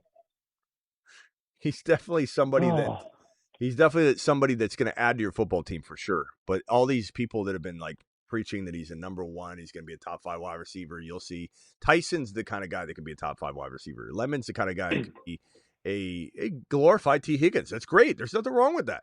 That's a fantastic player. A lot of the Devontae Smith people are also Lemon people. Their heads must be exploding right now. I know that. Yeah, that is crazy. That's right. You got two. They're probably frozen. Reboot. Just running their head into the wall. Reboot. They'll both be great. Thank God I got 0% of Devontae Smith. Oh. I can't wait to see what the Makai Lemon truthers are saying about this. I can't wait because I have a feeling they're going to try and say it's amazing. I'll say this. New OC, and let's say in a perfect world, you got A.J. Brown on the outside, you got Devonta Smith, you got Mekhi Lemon. There's no reason you shouldn't be making a first down. Yeah, but he's gone. I mean, hey, can I make 99% chance that he'll be. Can I make well, I'm just saying, in a perfect world, like if you used to keep them, like I said, if you used to keep them. Hold on a second. If I can make a point here, and I don't know if it's a prediction per se, but I have a feeling AJ Brown is gone before this draft is over. Not 100% or anything. I'm leaning like a 50%. And the reason I say that is you now are forced to trade him. And if you allow all these teams to draft Casey Concepcion, you allow these teams to fill their wide receiver rooms, especially in the second and third rounds tomorrow, you're putting yourself in a very narrow group of teams that can make that trade with you. And now all of a sudden you're getting a second rounder. So if you wait till post June 1, you may have the New England Patriots lowering their offer, trying to lowball you, have no other competition because everybody drafted wide receivers. You can pay the price. You're paying for a first-round pick. You can get a first-round pick from New England right now. You can get a first-round pick from somebody like the Ravens right now. But if you wait and these teams end up getting satisfied with their wide receiver rooms and the spots dwindle, this may turn into a second rounder. So do you take the cap hit and pay for a first rounder, or do you wait until later and get a little bit less? That's why I think that AJB might be traded. Not to mention, we also know Kyle Pitts is still potentially on the move. That will eliminate the New England Patriots spot. And then, maybe the Eagles are okay having AJB and Lemon. You know, they're certainly not going to get rid of AJB to the highest bidder if everybody's trying to lowball them.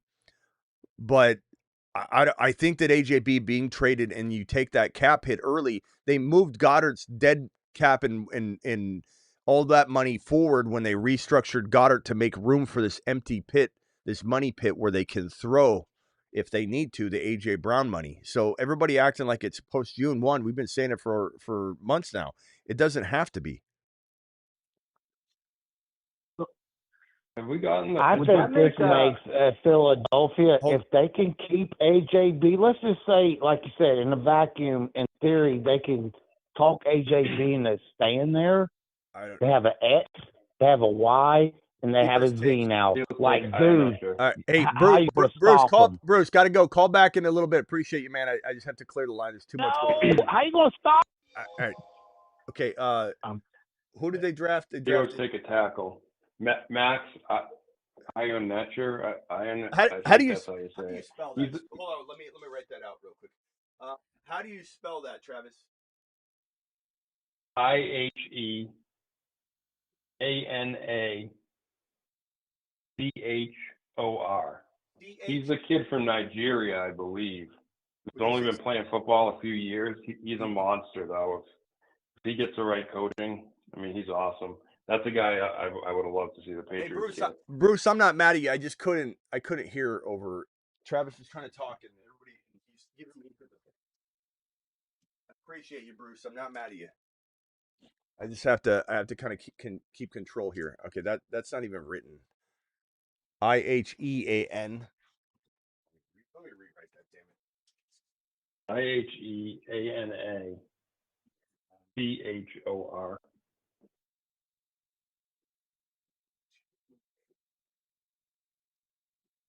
Nice pick for them.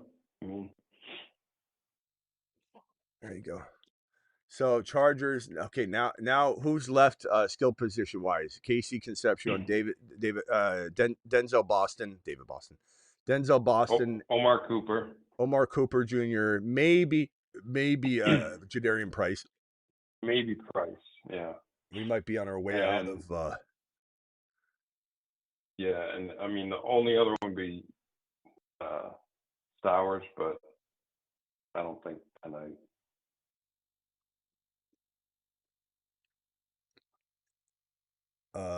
This sucks. Chargers are on the clock. I gotta say, I'm really disappointed that you can't watch the draft anymore.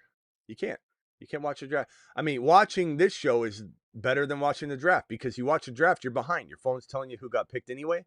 So why not this show be the announcement for you? So hopefully everyone's having a good time. But it's just, I guess it's good for me. But and it's even more foolish because they literally, but the draft was cruising along nice, and then they had to have slowed it down because they're at least like within a few minutes of picks coming out announcing them now, and so it's just it's a bad product. I just offered Christian Watson to a buddy for AJB. I'd rather have AJB. You wouldn't be crazy to want Christian Watson though. He had a real good year, but I'd take AJB. If I'm a lemon, my podium bit paid off. So from a football perspective, yes, he's in a great spot for him to win championship, maybe to be in a good. Yeah, it's a good place to be. From a fantasy perspective, it's not the best place to be. It's not the worst, but this is what I thought he was anyway. So like him going to being a number one somewhere, I don't know. That could have been Michael Pittman collapse. That could have been Deontay Johnson collapse. I think him going where he went's perfect. Okay. So that's the lemon comment. Thank you for that, Coach. Waddle or DJ Moore? I'd take DJ Moore this year. If it's long term, probably. I mean, they're both older. I'd probably say Waddle by a hair if it's long term. KC to Miami, please, says Samuel. Thank you. If I've not answered any super chat or you have one you want me to answer, please let me know. I'm sorry about the wait. Let's see. New Age, thank you for the gifted membership over on Rumble. New Age, say give Hammer some Hammer time. Hammer, where's Hammer at? How's Hammer feeling? We've got. So did Hammer not like the Freeling pick? Luis, did you like the Freeling pick or no? Yeah, I mean, Bryce Young is a small quarterback, and he needs as much protection as he can get. Also, I was thinking, so if AJ Brown gets traded tonight, would that make him the first player in NFL history to be traded on draft day, on draft night, Twice. 2 times? 2 times? Might be. Good question. I don't know. In the first round, anyway. It's a good question. That'd be kind of unique. Here's Hammer. Hold on. Those times he had Vrabel as the head coach, so that's something that'll ever happen. Let's see what Hammer's saying. Hold on 1 second. Hammer, you're live. How do you feel about this Freeling pick? And are you still pissed off? I'm sure you are. Yeah. I mean, from the GM standpoint, where you saw and when the Buccaneers didn't take him, you got to be on the phone making a move. You just, I mean, I hate to say it, what a waste going to the Jets. I mean, that's for now. Yeah. But I mean, I didn't think at that point I would have traded to see what I could have gotten for that pick. I'm just not. Wonder if you could get him. Do you have a second round pick? Do the Panthers have a? Where are you picking in the second? Same spot, or do you have someone else's pick as well? We have Stowers. We just have one. You could still take Stowers, or 51, like I think, or like a Delp or something. You can still get something. But yeah, that's just disappointing, man. Stowers, maybe you can move up. From the flip side, love Arizona right now for me, fantasy-wise. That's huge. Chargers take an edge. Mesidor. Nice Mesidor. That's a pretty good pick, I guess. But yeah, what's his name? I can't think of his name. The guy they have now he's older. I'm still itchy all over from going in my attic. I feel like I got fiberglass all over my head, in my hand, in my arms. Cowboys at 23. Could they go Casey Concepcion or Omar Cooper Jr.? Omar Cooper Jr. feels like a Dallas Cowboy for some reason. I'd go corner. I agree, but would they? Could they? I wonder if they're the ones that take the chance on McCoy maybe, who's got the knee issue. Who if he's healthy, he's amazing. But there was some tie to Dallas with them. I don't know if it was coaches or scouts or something, but I think Hammer's right that they could go him or Avion Terrell. They should. Other corner. They should go defense. If they don't go defense, they're missing the boat. Yes. If they start Falk trying is still out there. Who's can you imagine trying to back up like Pickens instead of addressing a hole like in the defense is stupid. Chargers and this is like a spot. I mean, these are elite corners. Like these aren't like just scrubs. I mean, this corner group right here, they're starters. Hey, we should be saying like some Hail Marys or some, attaboys or something for these players when they escape, the graveyard. We should be like, some sort of like ceremonial, like Ladd just escaped potentially the graveyard. We didn't even celebrate that. Ladd just escaped. Yeah, that's amazing. Casey Concepcion, Omar Cooper Jr., and we didn't even acknowledge it at all. So standing ovation. Laddie boy, bring home the wide receiver 1 volume, please. And for Brissett, please. Brissett? What about him? I was terrified that Arizona was gonna get Ty Simpson. Oh yeah. Well, they don't even know who Brissett exists though. Like that. Well, I mean, or Minshew. Either way, I was just afraid they were gonna take Simpson. Who's Brissett? Oh, that's that's one of our quarterbacks, isn't it? Yeah. Jeez, I mean, bro. You just got love. I mean, you could be humming. What's your favorite landing spot? Probably. I keep hearing Carson Beck is going to go earlier than expected, like second round. Coach, probably Tate's Tennessee spot's great. And I'm starting to get excited about New Orleans for Tyson, to be honest. It feels a lot like the Igbuka landing spot. Like at first people were like, what? But man, he's the future there then. I mean, it's not that Olave, they're highly unlikely to give Olave $40 million or some kind of crazy number. Yeah, that's the point. If Olave wants that or at least he wants 34 or 35, they might not give him that now. I think we might be looking at, the like when Igbuka was drafted a year ago, it seemed like the most crowded environment known to man. Now he's the number 1 bona fide top wide receiver there. 1 calendar year later, we might be looking at that same thing. I think the 2 biggest picks left are Chicago and Seattle. Yeah, those 2 picks are huge. Yeah, those are big. San Francisco too. I think that's big because San Francisco's got a team. What do they do with this pick? Chicago, Ben Johnson's he's in his bag right now. And he's trying to do something that makes people like Howie. You can't keep getting away with this. Like Lemon to the Eagles was such a good move.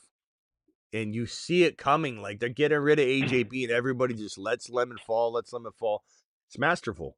Doesn't mean that Lemon's going to be a number 1 wide receiver. It just means it's a great fit. Chicago lost 5 players in their secondary, 5 starters, I believe, from their secondary. Yeah, they have to. So sure that Terrell or someone like that. Mm-hmm. I was going to say, like again, Kedrick Falk is, he's really athletic, stud edge, but he's a little bit raw. 6'6", 276. He's dropped a little. Hayden McDonald, TJ Parker, Cassius Howell are still up there. What's Dallas doing? Oh, you know who hasn't been taken? Dylan Thieneman, the Oregon safety. Well, maybe he goes. That would be a fit for Chicago, actually. Dallas Cowboys have selected pass rusher Lawrence, Malachi Lawrence. Oh, Malachi Lawrence. Okay. Lawrence. Yeah. The fellow law dog.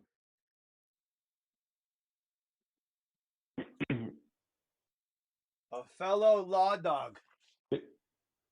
6'4", 253.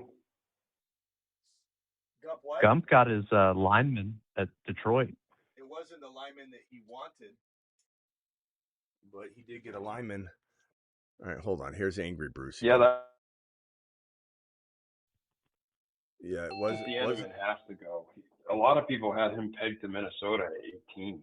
So, anybody thinking Casey Concepcion or Omar Cooper Jr. here to the Browns? Yes. Jesus, Casey. I think Omar Cooper. Cooper, please, Jesus, no. All right, I'm gonna leave you on the line for this pick, Bruce. Then I'm gonna. Please, man, we should have took Max and mentioned or right, don't at curse. game Don't like don't I wanted curse. the Nigerian. Hey, don't curse or go crazy at all. Okay. I didn't. I know, but your pick. If they don't pick who you want, you don't know how to control yourself, and so you're gonna fly off the handle. I think Concepcion has a chance to be better than Lemon. Yes, I agree. Especially if the landing spot Lemon at 24. I'll say this: Lemon at 24 would have been beautiful. Well, you might get Omar Cooper Jr. Dude, Omar Cooper, I'd take over him, dude. Yeah, I like Omar better, bro. Denzel Boston wouldn't be bad. Is he a better X? Is he a better X? It's like if he's a better X, then take him all day, I guess. He's a better football player. Cooper or Lemon would be a better X, but better football players, like Hammer said. Yeah. But Lemon in the slot. Yeah, but you can't even. I mean, you can't even run 2 wide receiver sets, let alone 3. Let's work on baby steps. Like, let's get a receiver that can catch the ball. Yeah, let's get somebody. Lemon, you can't move all over. Lemon, you can move around all over the field, but you can't move around all over the field in every position. You can just move the slot receiver around. Shador loves throwing jump balls. I'll say that. He's the Johnny Manziel. Lemon's like small. Johnny Manziel had Evans. Bro, Casey Concepcion. You got Casey Concepcion. Casey Concepcion Browns. There you go. Oh, thank you, Jesus. All right, there you go. We can run jet sweeps now. There you go, pal. Congrats. Omar Congrats. Cooper. I gotta get him Buffalo make a move. I gotta get him off the line. He's so loud and talking over everybody. All right, Casey. There's a TV rolling in the background too. Yeah, you can't. Yeah, you can't do that. You gotta turn your TV down, bro. Casey Concepcion. Oh, actually, I have the graphic. What am I doing? Casey Concepcion. Could be a run on receivers. It might be. That's a good draft for the Browns. I mean, I gotta say they got a really good tackle and they got a good wide receiver. Yeah. Fundamentally very sound. Yeah. They didn't screw it up. Really good. And I like Casey Concepcion a lot. I think he has a better chance of outperforming Mekhi Lemon this year in this spot. Because I think Shador is going to do fine. You know, will he be amazing? I don't know about amazing, but he could do a lot better. Bears, what are the Bears doing here? You have to go defense. I know Ben Johnson loves his toys. They lost what's his name? The safety that signed with the Patriots. He was a veteran, an older guy, but Dylan Thieneman or one of the cornerbacks, Terrell McCoy. There's one other safety too. I forget his name. Got 3 names. Yeah. I think second. I would guess secondary, but Buffalo. Look at it, I go Omar Cooper there. I smash that. Yeah, but if Buffalo goes wide receiver, I'll be so pumped for Josh Allen. I'll be so because I've been waiting for the Bills to take a receiver for a decade. It's been painful. So Bears. Okay, so Omar Cooper Jr., Denzel Boston. I don't love. He's okay. I have a feeling the Bills would consider him. He's just not my favorite. I think he could. As a Coleman though. I don't know. I'm fearful of it. I don't know that it'll happen, but yeah. What of any team that could take a running back? The only one is Seattle. Yeah, I think. Yeah, Seattle. It's the only one. Oh, who do the Dolphins take? Could they take Omar Cooper Jr. or Denzel Boston? I think I thought they were trying to get one of the receivers.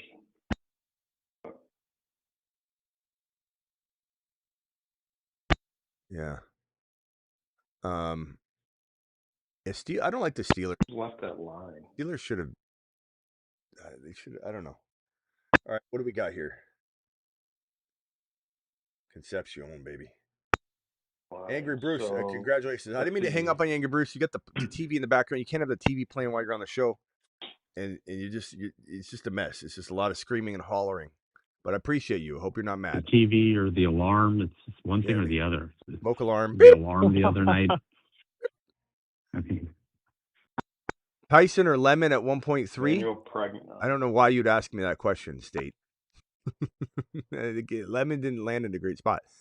Look, you could argue that both of them are in crowded situations for sure.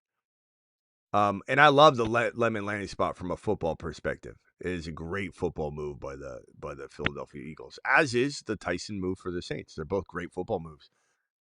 But as I've said from the beginning, Tyson is miles ahead of Mekhi Lemon, and if they're both in sharing situations, one of which I believe Tyson could actually be the one, I think he could. I'm going Tyson all day long. It's not even close. Tyson's my 2 overall probably still. I like Tate about as much because Tate's landing spot's so great. But give me Tyson at 2, Tate at 3. Mekhi Lemon might not even be my 4. So you're comparing players that are not even close, in my opinion.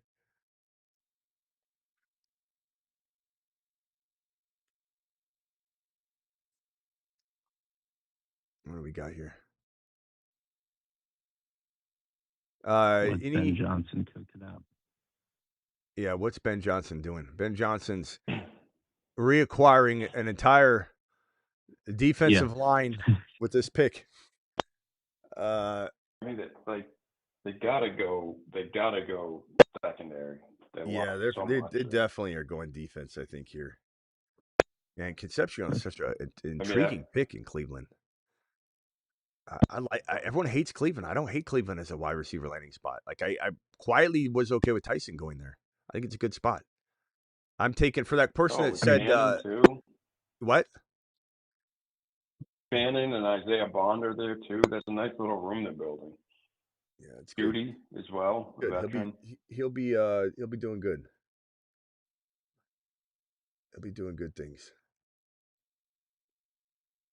He's such a dog. I love Concepcion. Good character guy. I just want Josh to get Omar Cooper at Buffalo. Bro, I'll be so excited. Josh Allen's give him some help. There's one more lineman that they thought would go first round, Emmanuel Pregnon, and then after that, it's a pretty big drop off. Like, we could see some surprises, but I think only one more lineman could go. Two more wide receivers could go. Peter Woods, that's another guy, defensive lineman. He was up there. Secondary guys. I still think the Chicago's still on the clock. I guess they're still on the clock. I don't see an update yet. Nothing yet. Now they just put them up on the clock on the broadcast. Let me grab the super real quickly. Coach says Concepcion needs thick skin. Cleveland media is all boomers. I mean, bro, he's got a great personality, so he's not gonna need it. Everyone's gonna love him.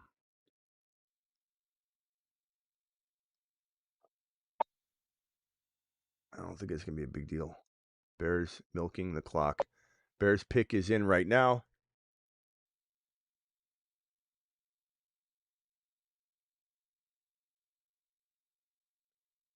Bears pick is in. Bears pick is in. What are we doing here?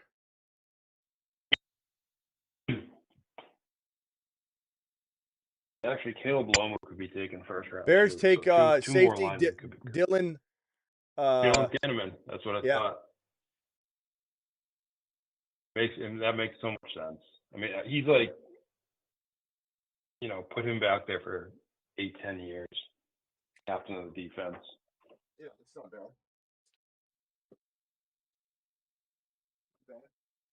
They put this on here. Bears.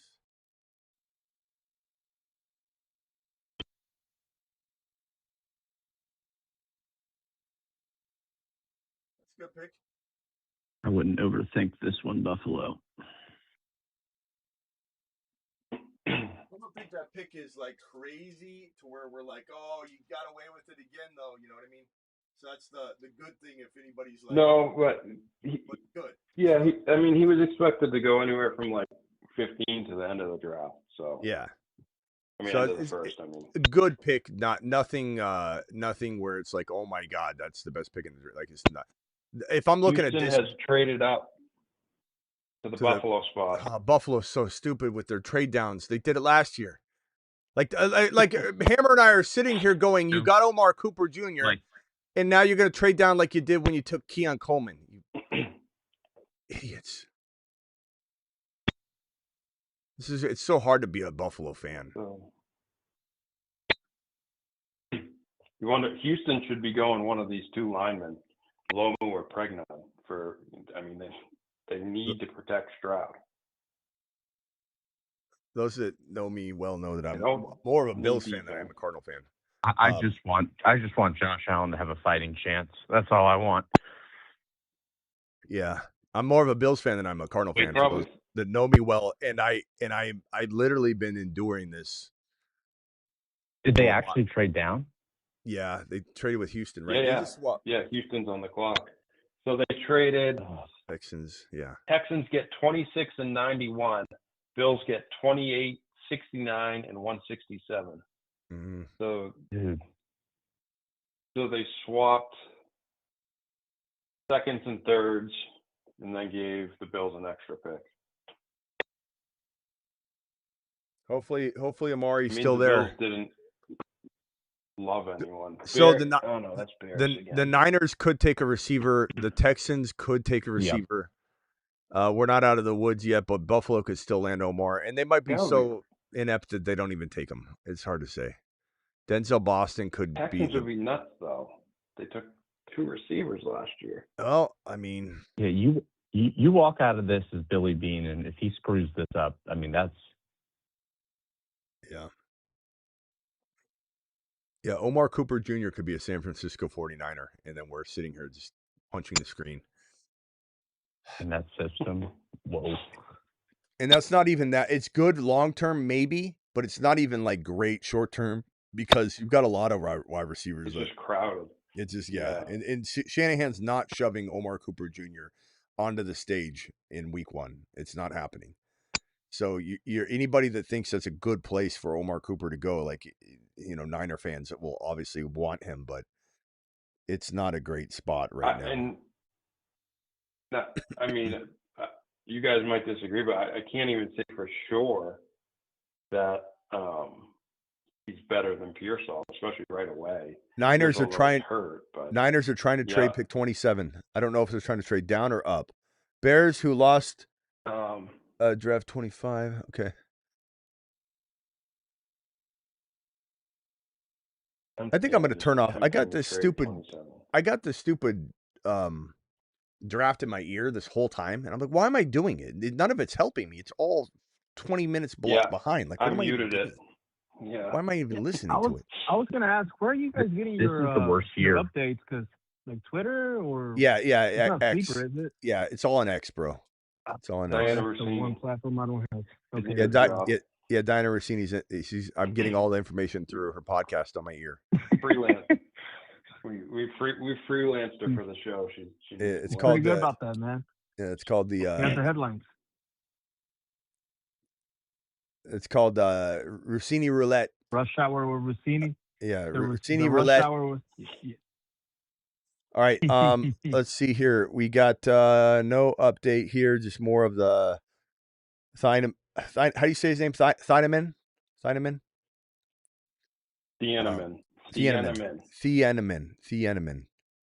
Thieneman to the Bears. It's the best move they could have made if you're Bears. I mean, like they gave away up so much yard. I mean,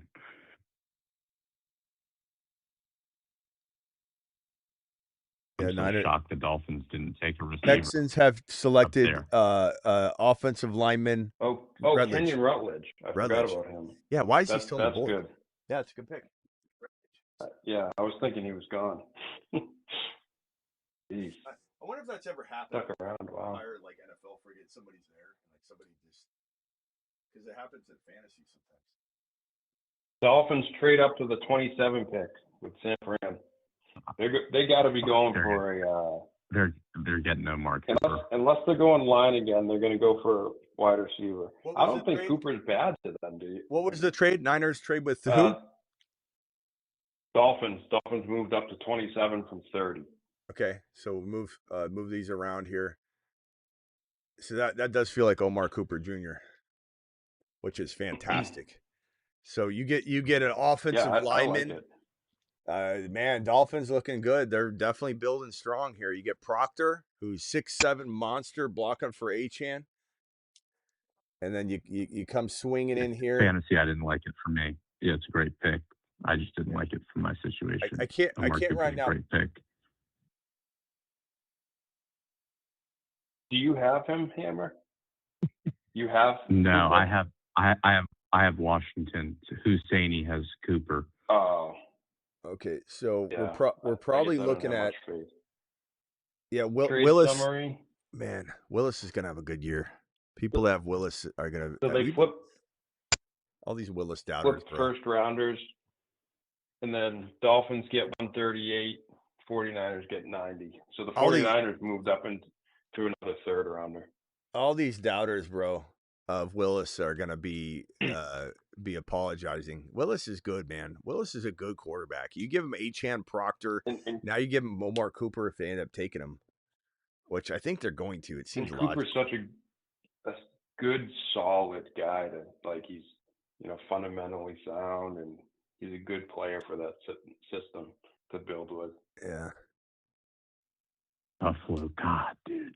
Yeah, they're gonna take Boston. I know it. I don't even like Boston. He's okay. They're gonna take Denzel Boston. I know it. Yeah, Buffalo is so bad at drafting, except for Josh Allen. But they're I don't know if they'll take a receiver. They might have accidentally even drafted Josh Allen. I don't even know if they knew how good he was gonna be. That's how bad Buffalo is at drafting. And it's so painful to be a Buffalo fan. Like they're so this is what they do. You're sitting there looking at Cooper. Hold on, Angry Bruce keeps calling over and over and over. Hold on. Yes, Angry Bruce. What can I do for you, Angry Bruce? Oh, I'm waiting for Miami to pick. But all I'm saying is this: Casey Concepcion and Cleveland is a godsend. Yeah. Now he's your favorite player. Jesus. Now he's your favorite player. All right. Hopefully we get it right, Smitty. They thought they were taking Josh Rosen. They picked Allen by accident. Yeah. I just seem so tired of watching the Buffalo Bills just screw this up at wide receiver. I like DJ Moore. I'm not saying that DJ Moore isn't good, but Omar Cooper Jr. could be a stud. And they literally had him. They got so many people like Kincaid and the other tight end. They got to go defense here, don't you think? I mean, there's a lot. Dude, they haven't had a receiver ever. Yeah. I agree with you there. All right. I'm not all down with Khalil Shakir either. All right, Bruce, call back. I got to clear. I got too much going on here. I got to man this. So hold on. Call back in. He's just so overpowering. He's still got his TV on in the background too. I know. Just yeah. blaring away. Yeah. Come on, Bruce, if you call in again and your TV's on, you're banned for the day on the phone line, Bruce. Okay. But it's just too loud. It's like when I call my mom and she's like, hello, the TV's blasting. She's like, I can't hear you. I'm like, then turn your TV down. Like, she's like, oh, hold on a second. Bruce, if I hear the TV again, I'm not answering the call for the rest of the day. And I love you, pal, and I'm not mad at you, but rules are rules, pal. Rules are rules. And good on the Texans for moving up and getting a guard. That they don't need more defense. They don't need more wide receivers. Just all they can do is try to protect Stroud. Dolphins looking good, man. Everybody trashing on them like, they're trash. They're such a bad spot. Achane's going to be so trash. Like, look what they're doing, man. Yeah, so far they've made the right picks. Let's hope they do it here, too. They still got to make the right pick. Yeah. Well, even if they don't go Omar Cooper Jr., Bill's better. If the Dolphins and Bills both pass them and then Niners get them at 30. Dolphins have selected Chris Johnson, man. What? I'm not saying he's bad. It's just, what position? the cornerback. Oh, the cornerback. Man, I was wondering they might go defense because, I mean, they need everything. I mean, well, they should have taken Cooper, but if they take like a Ted Hurst, a Jeremy Bernard or something, but they still don't have that top guy. Why did they do that? Don't Damn screw it. this up. All right, Buffalo. Let's see how ridiculous you can. Jeez, man. This is so painful. This is so painful. Every year.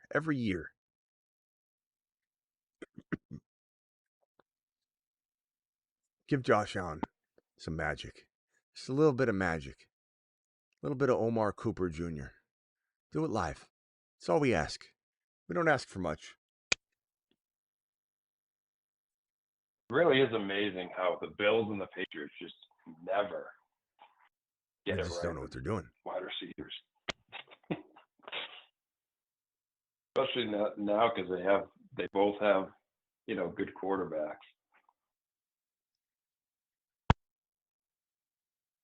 All right. Let's go, Buffalo. Come on, pal. Do it live. I don't know what I like. That's a good pick by Miami, but I don't know. Depends on how good he is. If it helps reshape the defense, okay. But I mean, they're going to have to sign one of these, a Diggs, a Jennings, because even if they draft a guy in the later rounds, they have no one. Like, I mean, I'm not a believer in Malik Washington as more than a gadget guy. I don't think he's more than like a third wide receiver gadget guy. Yeah, I'm not a big Malik Washington guy. Like, if you have guys in front of him, great. I think he can play a good role, but yeah, I'm puzzled by it. Yeah, I'm shocked that they didn't take a receiver. All right, Indy Joe, you're live. Indy Joe, real quickly, Indy Joe. I got to clear the phone line. Oh, he hung up on himself. All right. We're almost getting to the end here. You guys there still? Oh, okay. Yep. Miami sold hard. I mean, they 2 rounds of first. They didn't necessarily sell hard. I mean, they did on that pick. I agree, but I'd rather have. I don't know if I'd rather have Malik Willis have Omar Cooper Jr. or like I'd rather have Josh Allen from a fan perspective. But I'm saying, we do know DJ Moore's going to ball. We do potentially want Malik Willis and Achane to have that. There's a lot of implications. Texans take. Oh, Texans. These reports are so late, bro. Texans. We're waiting for the Bills. Just retweeting. God, people are so why do we need your late tweet? Anybody tweeting that now the Texans pick, you don't deserve to have anybody following you for news.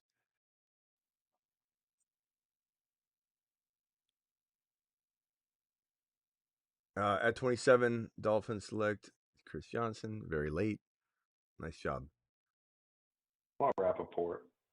What's Rap Sheet doing? Yeah, Rap Sheet just Texans trade. No, Texans select. Okay, we've already got it, guys. You're way behind. Everybody just trying to just copy everybody else's news. I can't stand how many people think they're breaking news people now.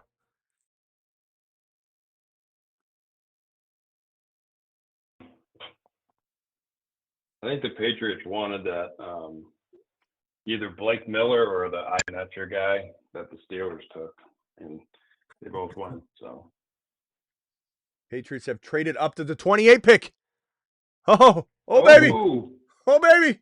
Oh, I mean, Cooper? I hate that for the Bills, but that's great for the Patriots. Okay, so maybe this is Omar Cooper Jr. Leave it to the Patriots to screw this up. Yeah, who's saying the other line? Either that or it could just be a lineman or an edge too. That they were worried another team was going to take in front of them. This prospect reporting live on this one. Diana Rossini. Diana, tell us about how this trade went down. Well, I leaned over and I said, Vrabel, what are you doing? And he said, I'm on the phone. We're pulling something off. Patriots gave up a 4th rounder, number 125. That's fine. Just a flop pick. I mean, what's the had Buffalo? 3 4th rounders. I don't know if you guys remember last year, the Buffalo Bills did 2 trade downs as well. They traded down twice to get to the 2.1 so they could pick the next day and take their sweet time and try and do a Debo trade, or if they wanted to, and took Keon Coleman. The Buffalo Bills are just scared.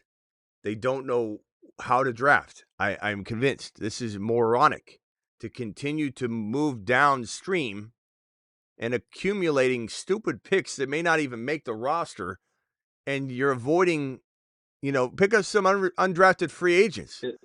Like, what are we doing? You can take Omar Cooper Jr. It's the easiest pick in the draft. This might be the steal of the draft right here. This might be the tackle too. Lomu, whatever. Utah. Yep, they took him right now. Yeah. They got him. Oh, they did? Man. Yeah. Okay. I'm fine with that. They need line help.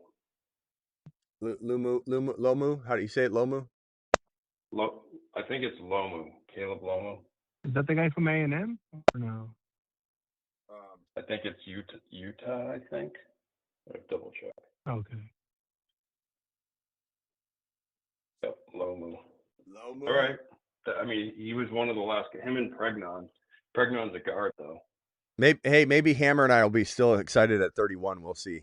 KC, Omar Cooper Jr., please don't. Please don't. No, I'd go another defensive back. They might, though. I mean, the thing is, they were tempted to take Tate and Tyson, so Omar Cooper Jr., 29, I think they're looking at it. And the Niners, for some reason, the Niners draft a receiver at the end of the first round a lot. Like, it's their MO now.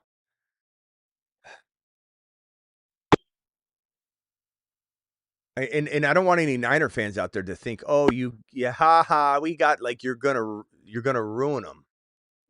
At least for a year or two, you're not going to use them.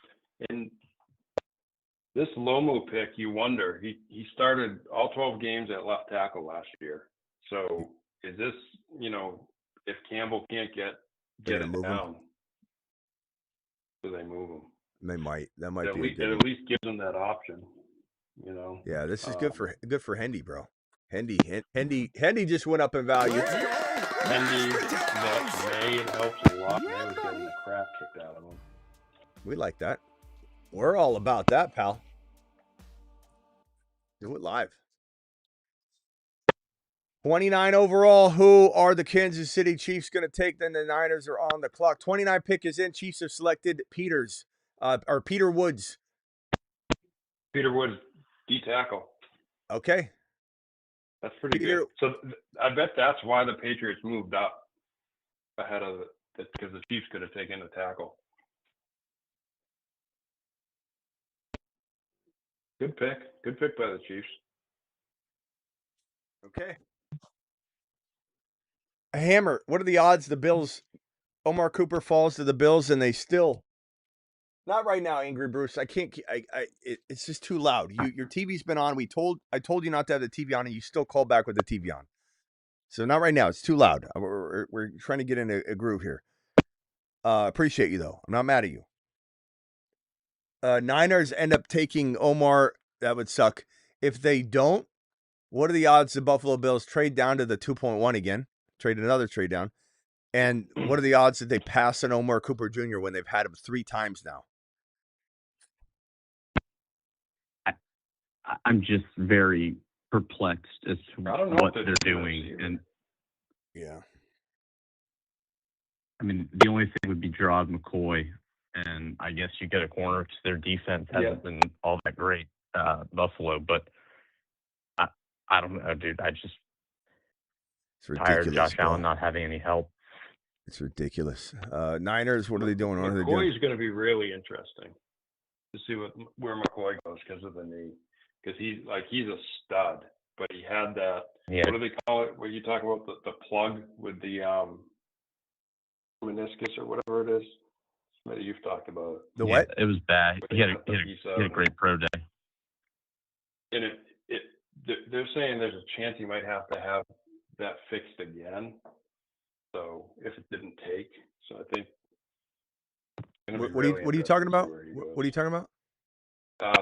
Gerard McCoy, the cornerback, he had he blew his knee out, and the ACL is fine, but he had that, what is it? Is it the meniscus or the tendon, the plug they call it? And they're worried that they might have to go back in. I don't know. Meniscus isn't referred to as a plug, but if you're talking about not meniscus. What's the thing that you've drawn on the board before, where they cut a piece of something out? Oh, patellar tendon. Hey, they patellar tendon. That's what this trade just went down. Trade. The Jets are now on the clock. Jets are on the clock. Wow. Are they gonna go receiver now? Bro, they go Cooper. That's 49ers are out. 49ers out of the first round. Jeez, 49er fans are gonna be so pissed, bro.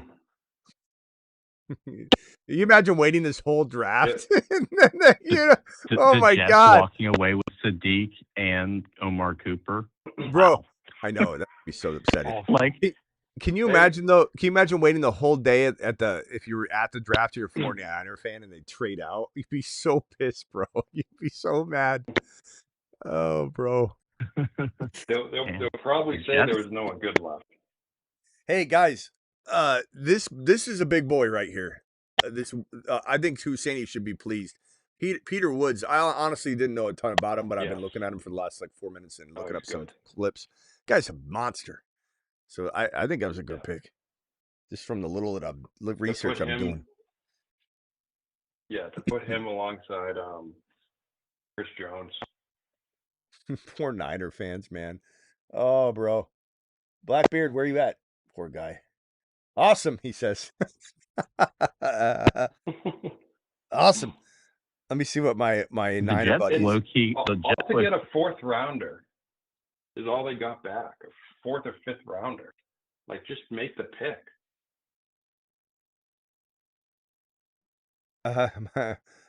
Niners traded out again. LMAO. My boy C-Mac just said in the Niner group chat. Like, they're like, what the hell, bro? That sucks for Niner fans. That's horrible.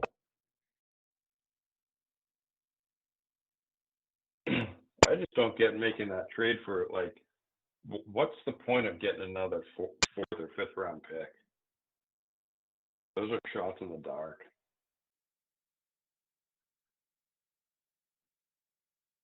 That's awful. Can you imagine being there? Imagine being there at the draft as a Niner fan. I'm looking at the footage of people like cheering, waiting for their pick, and the Niner players there that are the Niner fans that are there, and then literally walking out without a player. Like, that's gotta suck. And for them to do it at the end, like, you're waiting. Like, if it happened in the beginning of the draft, at least you could prepare. Be like, well, they trade in. That sucks, bro.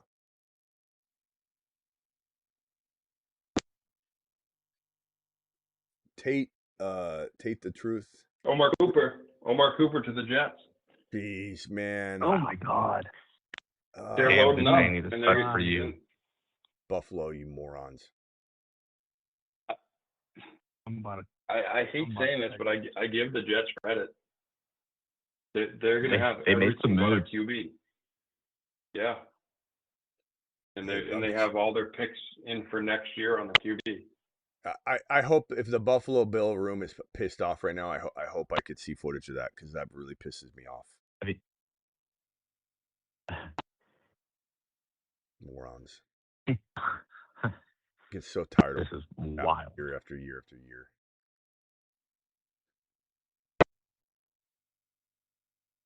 Okay.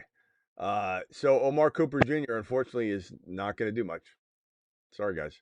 If let's say Arch Manning ends up going there, they could trade Garrett Wilson still, maybe, you never know. But as of right now, this is not a very good Omar Cooper landing spot for 2026. So would you say both? So it's Garrett Wilson, Cooper, and Sadiq. So basically, they're all irrelevant to fantasy at this point, right? They're cooked. I mean, Breece Hall might get you like 5th round value, bottom 4 round value, sure.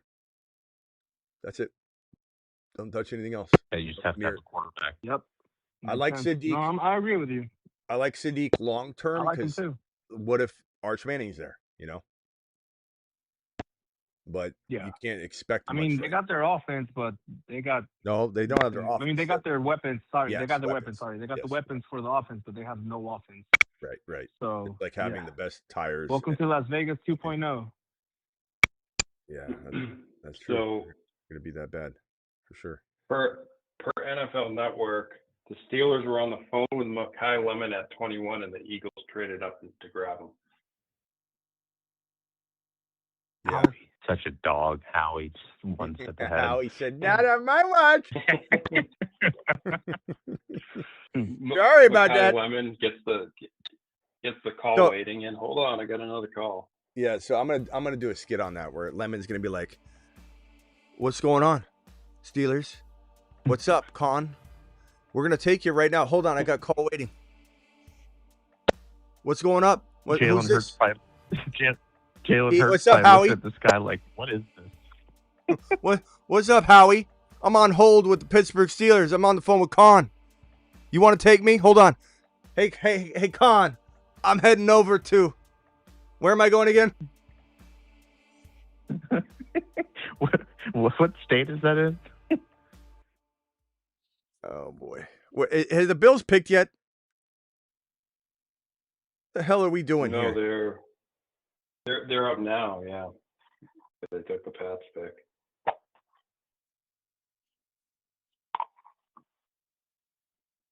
I really don't get the point of trading back for a 4th or 5th rounder. I would just stay and pick a guy. One thing if you get into like 2nd or 3rd round, but you don't know who's going to be there in the 4th or 5th round. Yeah, and before and I'll go around the phone line real quickly before we leave, for sure. After we get through these picks, but I'll say this: in general, Mendoza, beautiful, just exactly what we expected, and obviously it's a beautiful move. It just really helps everything. Love, a little. I mean, we knew it could be possible. Little unexpected, it actually happened. But Garrett Wilson value up.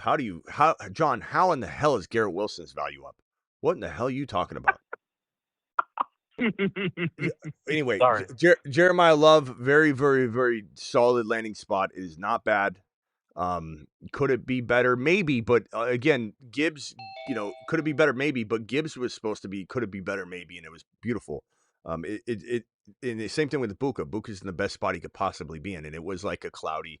So Love will be probably fine. It's a good spot. It's not the number one choice, but it's definitely top 5, top 4 landing spot. Tate, probably the best spot he could have been in. Tyson, quietly the same thing as last year's landing spot for Buffalo traded out. Tennessee just traded in 31. The Buffalo Bills think they don't want first rounders. Did they take Jadarian Price ahead of Seattle? Who'd you say? Tennessee? Maybe. Tennessee? Yeah. Yep. They didn't get Love. It's painful. Wow. This is painful. The Bills just. I wonder if they jumped in front of Seattle for Price. This is the kind of move that a team makes a trade, jumps up, and then they take somebody that never goes in the first round. Like, we're taking Mike Washington. Ha ha! And we like him. We like Mike Washington, but it'd be like, you didn't need to do that. You could have got him anyway, Pally. Jeez, man.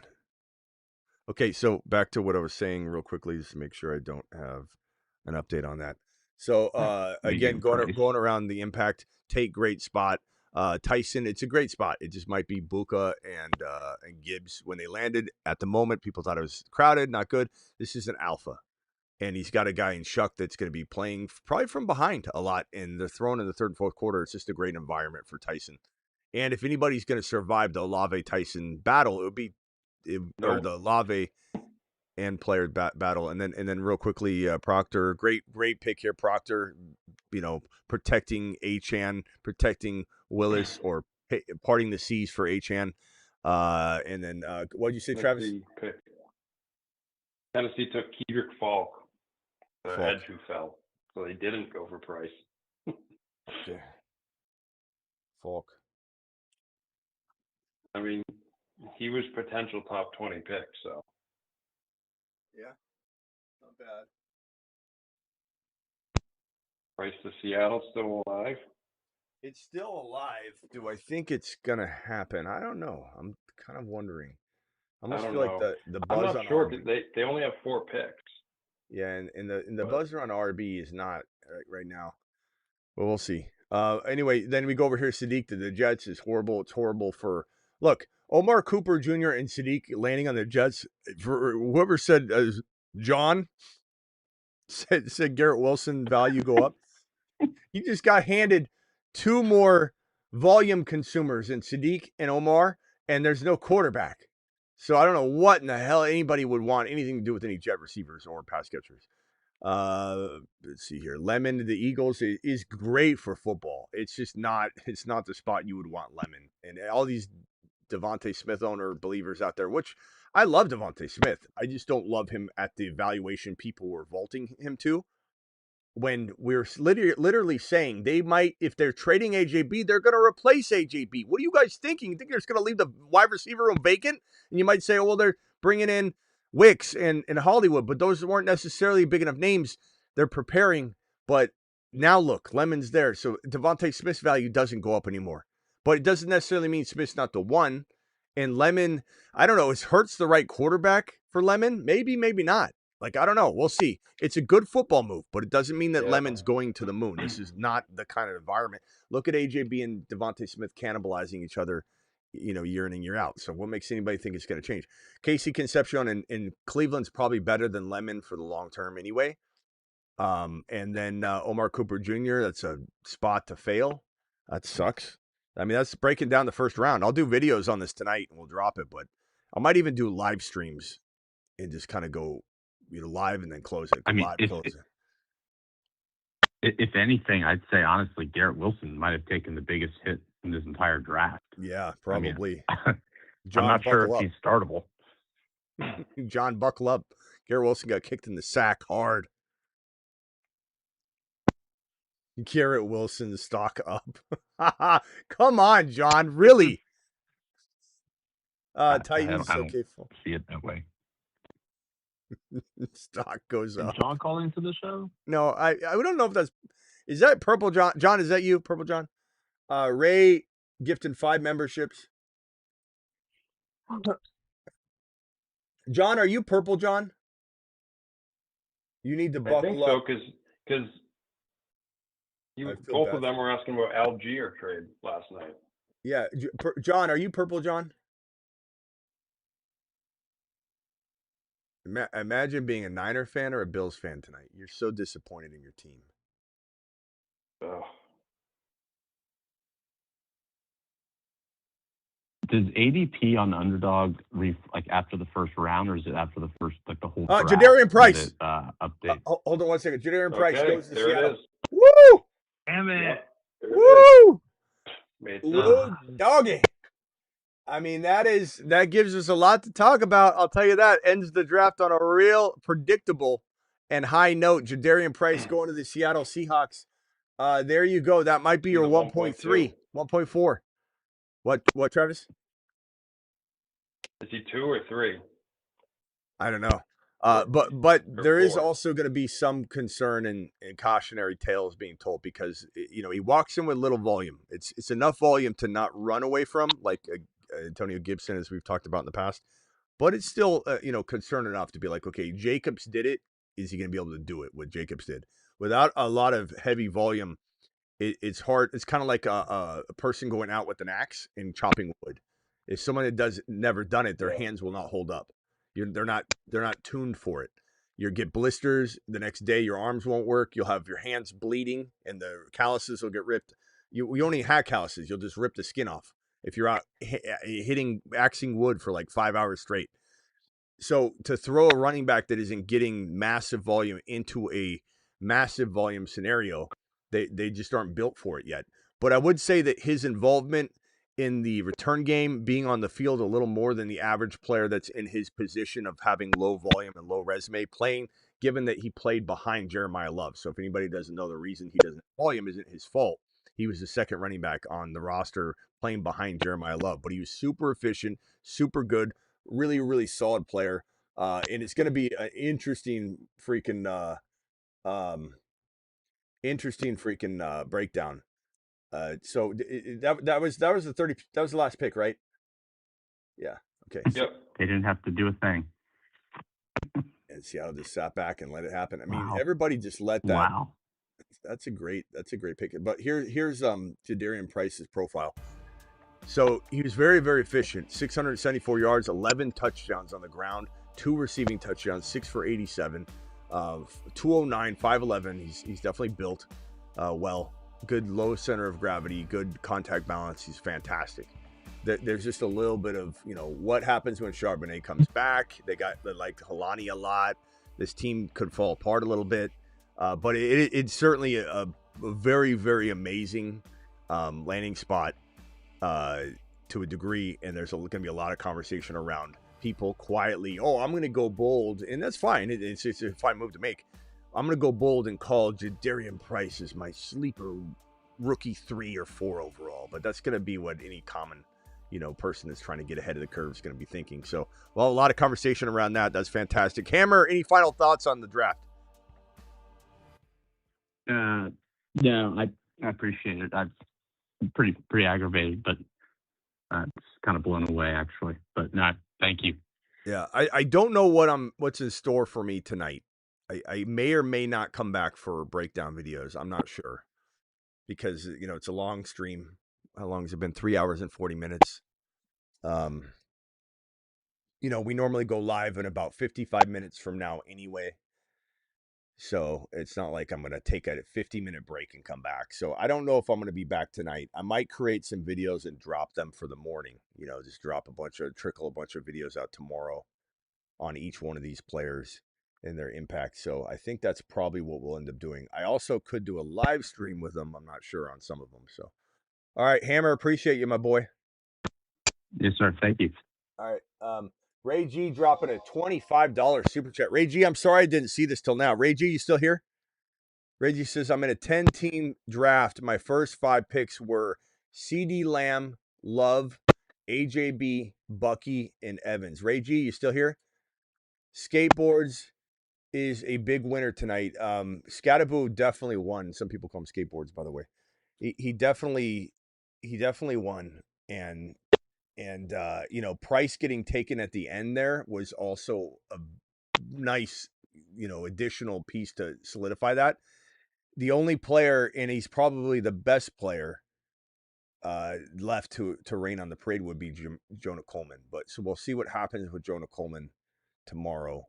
I do think he'll get taken tomorrow. There's a chance he doesn't, but I think he will. And Jonah Coleman could reign on someone's parade. But Scattaboo, a clear winner. Thank you, Ray G. Ray G, you here? Ray G for the moon. Thank you for dropping that super chat, Ray G. We've got this one here from Bamboozle or Bamboozy or wherever the hell this is. You said, who's Dynasty Superflex rookie 1.6 so far? KC, Cooper, or Price? If I had to guess between those 3, if that's what you're wanting me to give you, I would probably say Cooper you throw out for right now, unfortunately, bro. I would say probably Price, then Casey Concepcion, but I mean, you could literally argue both of them, to be honest. Thank you for that super chat as well, my boy. Ray G, you not here? How long ago did he super chat that? I hope he's still here. I like KC Concepcion a lot, but probably Price has more value. I don't know, maybe not. Travis, am I wrong on that? I think Price Husseini! has more value as a running back. Husseini, you should have spoke up. Call back, Husseini. Damn it. I didn't know you were sitting there. Husseini, I'm sorry, bro. I totally forgot you were there. There's so much going on. What can I do for you, bro? My bad. No, you're good. You're good. Welcome no, to the I just wanted to say, whatever. I still have Rice. Rice is clear number 1. I don't really care about having Omar Cooper. He was just on my bench, just a high upside. But no, I just wanted to say I love Tate's spot. I kind of wish that Love went there, but Love is going to succeed no matter where he goes, so I'm not too worried about him. But I love Tate's spot because he's the clear number one there, and I have Cam Ward in the Wild Wild West, so that helps Cam Ward with having Tate and Wandell. I actually have Wandell too, but in a super flex, I'd rather have Cam Ward succeed. So love that. I just think this draft was good for the Chiefs. I told Bruce, I don't know, this guy is so adamant on his tackle. I told him, I said, Bruce, I'm a Chiefs fan. I watched the Chiefs. You dunked on Angry Bruce, bro. You dunked on him. You did a windmill reverse between the legs dunk on Angry Bruce. You just dunked on him so hard. Angry Bruce, I told him. I said, we're going defense. We're going double defense. Our defense is atrocious. And he's like, no, right tackle. I'm like, all right, Bruce, whatever. You'll see. And then Tron was so adamant about. I love Tron though. Respect for him. He said, "I'll take my lap." So I respect Tron. He's a good guy. I told him. I said, the Chiefs are not drafting Tyson. He was so adamant that we're drafting a receiver in the first round. I'm like, it's not happening. If in my eyes, if they didn't believe in Rice after everything he's done, they would have already gotten rid of him. They would have been, you know what? He's a headache. You know, we're getting rid of him. We're starting fresh. That's what they would have done. And I just had a feeling that Rice is the guy. And I'm excited. I'm excited for Rice, Mahomes, K9. This defense looks so much better. I love Peter Woods, but I feel like it would have been awesome to double dip on corner and get Gerard McCoy. Because if you get Gerard McCoy at 29, that's a good value. But Peter Woods is good though. Chris Jones is not getting any younger. But double dip in that corner and getting the two best corners, in my opinion, that would have been crazy. Yeah, but I like Woods. A great draft, I think. Yeah, I like Woods. And then the thing is the edge position is just so deep this draft that you can get a good edge at 40. So I think that was a good pick. And so, yeah, good draft for the Chiefs. I think Jadarian Price right now to the Seahawks, that's a great pick.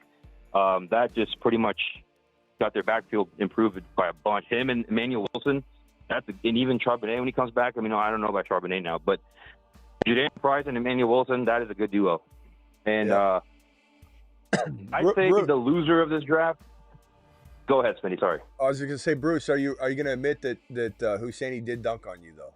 Because he keeps going off in the chat about it, but it's like Bruce, he dunked on you. And not to mention, like YouTube keeps quarantining all your messages because you're saying like something offensive at every single thing that you're saying. Like all your messages, none of your messages are showing when you put something offensive. Bruce keeps saying like, congrats Husseini on the picks. Good luck to Mahomes. He's gonna need it. I'm like, Bruce. I'm like, just because. I don't know. It's just funny to me. Who's to say they aren't gonna? There isn't an offensive lineman that they like, Bruce. You know, that they're gonna grab, or that they're happy with what they have and they're coaching up. Like they had like a top 12 offensive line already. Yeah, I don't know what. Exactly, Travis. Thank you. They get themselves a swing tackle or something. They're all right. The only question is whether or not they like Moore, and if they're worried about him leaving after the year. Also, they don't need to worry about that. Also, Kenneth Walker is going to make your offensive line better just by being efficient. Like that, it's just the way it is. It's the way offensive line production should be measured. You can't just say, like a team that's 12th can be 8th with a guy like Kenneth Walker being added. It's such a difference maker. And Mahomes is going to be a pocket passer this year, a little bit more, which is going to change the way that they block too. And there's a lot of change going on. So you can't even judge it, to be fair. Should I go accept the trade from last night? Gio, I don't remember what it is. You're going to have to give me more than that. I don't have a memory of an elephant necessarily all the time. So you're going to have to give me a little bit of refresh my memory, unless Travis remembers. Scatterboo for Christian Watson. I'd rather have Scatterboo right now, but that's close. I mean, anything can happen, but Scat certainly got saved, man. We said it last night. Remember when I said on the live stream I was going to make a YouTube reel, but I didn't in time. But I said last night that Scatterboo people were gonna walk out of the draft and they were gonna be ecstatic with Scatterboo rising back to the top, and we'd be playing Scatterboo videos till the end of time. So I tried to warn everybody last night that there's a real chance Scatterboo would come out of this in glorious fashion, and then people could trade for him on the cheap. So if anybody didn't listen, it's not my fault. Overcome, thank you for dropping that. Go get him. Tron, Rice is wide receiver 1. I told you, says Husseini. And Bruce, the Chiefs are taking defense. Thank you, Veach, for protecting Rice's value. Thank you, Husseini, for that. And then New Age says, thanks, Smitty, for doing the live. Thanks, Rumble, for making drafts a lot of fun. Thank you, New Age, for dropping the $20 super chat. You straight up savage. Mashed potatoes! Yep. All right, Husseini, final thoughts. Got him. Yeah. I think the loser of I don't want to say loser, but I think honestly everybody in this draft did well for the most part. Lemon is the one that I'm most interested about because I really did not expect them to go to the Eagles. That's such a Howie Roseman type move. And so we'll see. I just don't know if Jalen Hurts is the right quarterback for that, but at the same time, Jalen Hurts is a winner. So I think that him and Devontae Smith, they play 2 different games. And so I think that it's going to be interesting. And this just pretty much, I mean, we already know it's verified, but this pretty much like triple verifies that A.J. Brown's gone. I mean, it's 100% guaranteed. No question about it. Well, he's I don't out know. of there. I don't know that I'd say it's 100%. The reason it would be 100% is now that you have lowered his value by not trading him before day one. You got all these teams that are grabbing big wide receivers and they're off the board now. And if New England ends up trading for Kyle Pitts, or they go for BTJ, and everybody says that won't happen, or they end up getting Denzel Boston somehow in the second round, there's certainly a world where the opportunity isn't where it was supposed to be, and that the Eagles, instead of folding to a second round offer or something, they're just going to keep him. But I would say that the intention is 100% he's gone. I'd say the likelihood of it still 90-something%, in the 90s for sure. But one thing about Howie is he's not just going to sell him to the highest bidder. He's going to want a certain price. And with all these teams now not needing wide receivers, they did a minute ago. Now you have less competition. Less competition means less of a value of return. I don't know. I think New England still should go after him, but again, as I said, we don't know if the NFL is going to. And people can say that that's not Smitty, it's not going to happen, or this is a total conspiracy theory. But I believe the NFL does not want AJB on the Patriots because it opens up a can of worms that they don't want to open. Because I don't know about you, but I report on this stuff, and so I'm telling you firsthand that I am going to think about creating content, because I think about creating content every day. I make my own ideas.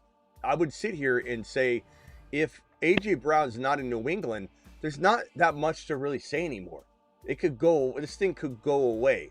If AJ Brown goes to New England, there is a lot to say. And there would be a lot that I would want to demand as a fan, as a content creator, to say, we need to figure out if this is a 6-year relationship and it ended up getting AJ Brown, who's a big focal point of their entire relationship, it seems, and he ends up going wherever Vrabel's at, that people are going to be like, this needs to be looked at. And I think it could go away if nothing happens. So I'm not saying that that's for sure the NFL's intention, but it could be. It's ironic that teams don't do things in group settings. Like, nobody go give a quarterback this amount of money. Nobody try and go grab Lamar Jackson at the cost of 2 first-rounders when he's franchise tagged. That seemed orchestrated. I'm not saying the league forced that to happen. I'm just saying it does feel like there is the capability of an AJB trade to New England being blocked by the commissioner's heavy hand. And what happens then? So there is a chance that AJB goes to the Ravens. There's a chance that AJB, they want to trade him and then it ends up not happening. New England taking a receiver would have definitely made it less likely, a little less likely, but then they didn't in the first round. So it does feel like it's still going to potentially happen. But I would just say be careful of thinking it's a lock, but it's in the 90 percentile for sure that he's gone. And someone's going to pay it, I think, at the end of the day. Rams could still be involved. I think with, so like, now with the way the draft fell, and let's say, like, hypothetically, he doesn't go to New England because of everything that's kind of came about. I know they're rivals, and obviously you've talked about it too, but, like, since Washington, they didn't take any they took Sonny Styles, they didn't take any, like, receiver. I could see them going for him if they don't get BTJ, for example. Like, let's say BTJ doesn't work out. Maybe AJ Brown ends up there. I know that's like a long shot, but I mean, they didn't take a receiver. And I know they're rivals, but I don't know. I mean, I think it might be possible. Thank you, Jason. All right, Husseini, appreciate you, bro. I'm gonna have to get out of here. I'm about ready to pass out. All right, thanks, me. Later, my boy. Call in tonight if I do go live again, though. Okay. All right, later. Yeah. TJ. Oh, I just hooked up on TJ. TJ, call back. I'm sorry about that, bro. I apologize. Husseini hung up and I tried to hang up and it made me hang up you. Luis, final thoughts, and then I'll get to these 3 super chats. Ray G, did you get my answer? Luis, sure. Go ahead. Final thoughts. TJ or DJ? TJ. You say TJ or TJ? Go ahead, Luis. Final thoughts. TJ or D? TJ. No, I just wanted DJ to call. I'm heading out here. I'm about to pass out, so hit me with your final thoughts. Tonight's draft, I just keep thinking about my boy Bryce, man. He didn't get to the deep. I mean, he got attacked. I mean, he got somebody, but boy Bryce, it'll be all right. And then Washington, I wanted Washington to go to Seattle, so that didn't work out. So it's all just for the draft purposes. For our draft, it wasn't actually like football related, but anyways, yeah. All right, later, bro. It'll be all right. Great show though. All right. Yeah, if I go live tonight, dial back in, tap back in if I do decide to go live again, okay? All righty. See you later, man. Appreciate you, bro. And for the 400 to 500 still in here, make sure you're subscribed if you just found us, okay? Gio says it was Kyle Monangai in 1.7 for Scat and Tyrone Tracy. I would take Scat right now. I would. I think I said that last night, didn't I, Travis? Yeah. So, I mean, I definitely take it now. So, but yeah, last night I would have jumped on that, bro. He might have withdrawn it while you're waiting. Thanks for working, sick, bro. Price to Seattle is elite. Thank you, Jason. And yeah, it's going to be really interesting. Seeing Price falling into the Seattle offense, how would you compare Price and Bucky in Dynasty? I would say there's arguments to be made, but you're definitely going to get a lot more with Price if you were to, like, let's say, trade that. But I'd rather have Bucky. I think that Bucky has a chance to be a top 5 to 10 running back. He has a chance to be a bust, though. Like, Bucky does not come with no risk. Bucky comes with a boatload of risk, but there's as much as upside as there is risk. You're like, avoiding Bucky is just as risky as drafting Bucky. That's kind of one of those catch-22s, but I would rather have Bucky personally. But Price is nice, you know. But the values are going to be really far apart for now. So make sure if you're going downgrading to Price, you're getting like something massive. Go ahead, Travis. Dynasty-wise, I feel like people are almost writing off Charbonnet in some ways, and I wouldn't do that. Yeah, I mean, it's complicated there. Think about how high we were on Charbonnet before. You know, saying if he ever got the chance to start, this and that. I mean, now it sucks because they have 2 good guys there again. But what's stopping it from being the same as it was with Walker? Eventually, and Emmanuel Wilson, you know. Yeah, agreed, man. Agreed. You know, I think I will probably go live again. Let me just take an hour and see, and then we'll probably go over each offensive skill position pick or something. I don't know. Figure it out. Let me just take a little break and see. All right, Travis, thank you for being here. Yeah, I think last thing I'll say is I think overall we have to be happy. Not too many parades got rained on. A few guys escaped. Yeah, pretty good landing spots. Yeah. You know. Did Ray G ever get my message? And if we'll see what happens with the Jets next year. You know, that's like those guys are going to be interesting pieces in Dynasty. Put it that way, that you might be able to get and just kind of hold on to as a you know, future piece. You know, I wonder if it opens up the door for a Wilson trade at some point. Maybe. All right, I'll be back. Appreciate it, Travis. Thanks, Thank you. Bye. TJ, you want to try back real quickly? TJ, call in real quickly. I'll give you like 30 seconds here. I'm in a 10-man league. Thanks again for this message here. I like your top 5 picks. CeeDee Lamb, love. AJB, Bucky, Evans, love it. Fantastic, bros. Scattaboo, big winner tonight. Agree. Ray G, appreciate you. Hopefully Ray G's still here and he sees that. Ray G, where are you at, pal? All right, we'll come back and probably, I think I'll come back tonight. I'm not positive. I feel like trash right now, but we'll come back maybe and review all these landing spots. Appreciate every single one of you. Thanks for being here. Please subscribe if you're new. And don't forget to get on over to thefantasyfootballshow.com, which is my year-round rankings, bold predictions site. You'll have all these updates and everything all night tonight. Probably be up at some point by tomorrow morning. But check out thefantasyfootballshow.com. It's 24/7, 365. Rankings, bold predictions. I got to comb through the rankings after tonight. It's going to be fantastic. See you all potentially later. I'm live Monday through Friday, 8 p.m. Eastern. I'm live whenever big news breaks, and I'm live at midnight Eastern of almost every single night. It's almost midnight now. Let's see how I feel in like 45 to an hour. Maybe I'll come back. So kind of keep an open eye, peeping at the channel. And it might not be right at midnight. It might be like in an hour, hour and a half, hour, 10 minutes, 45 minutes, who knows. So keep an eye on the channel.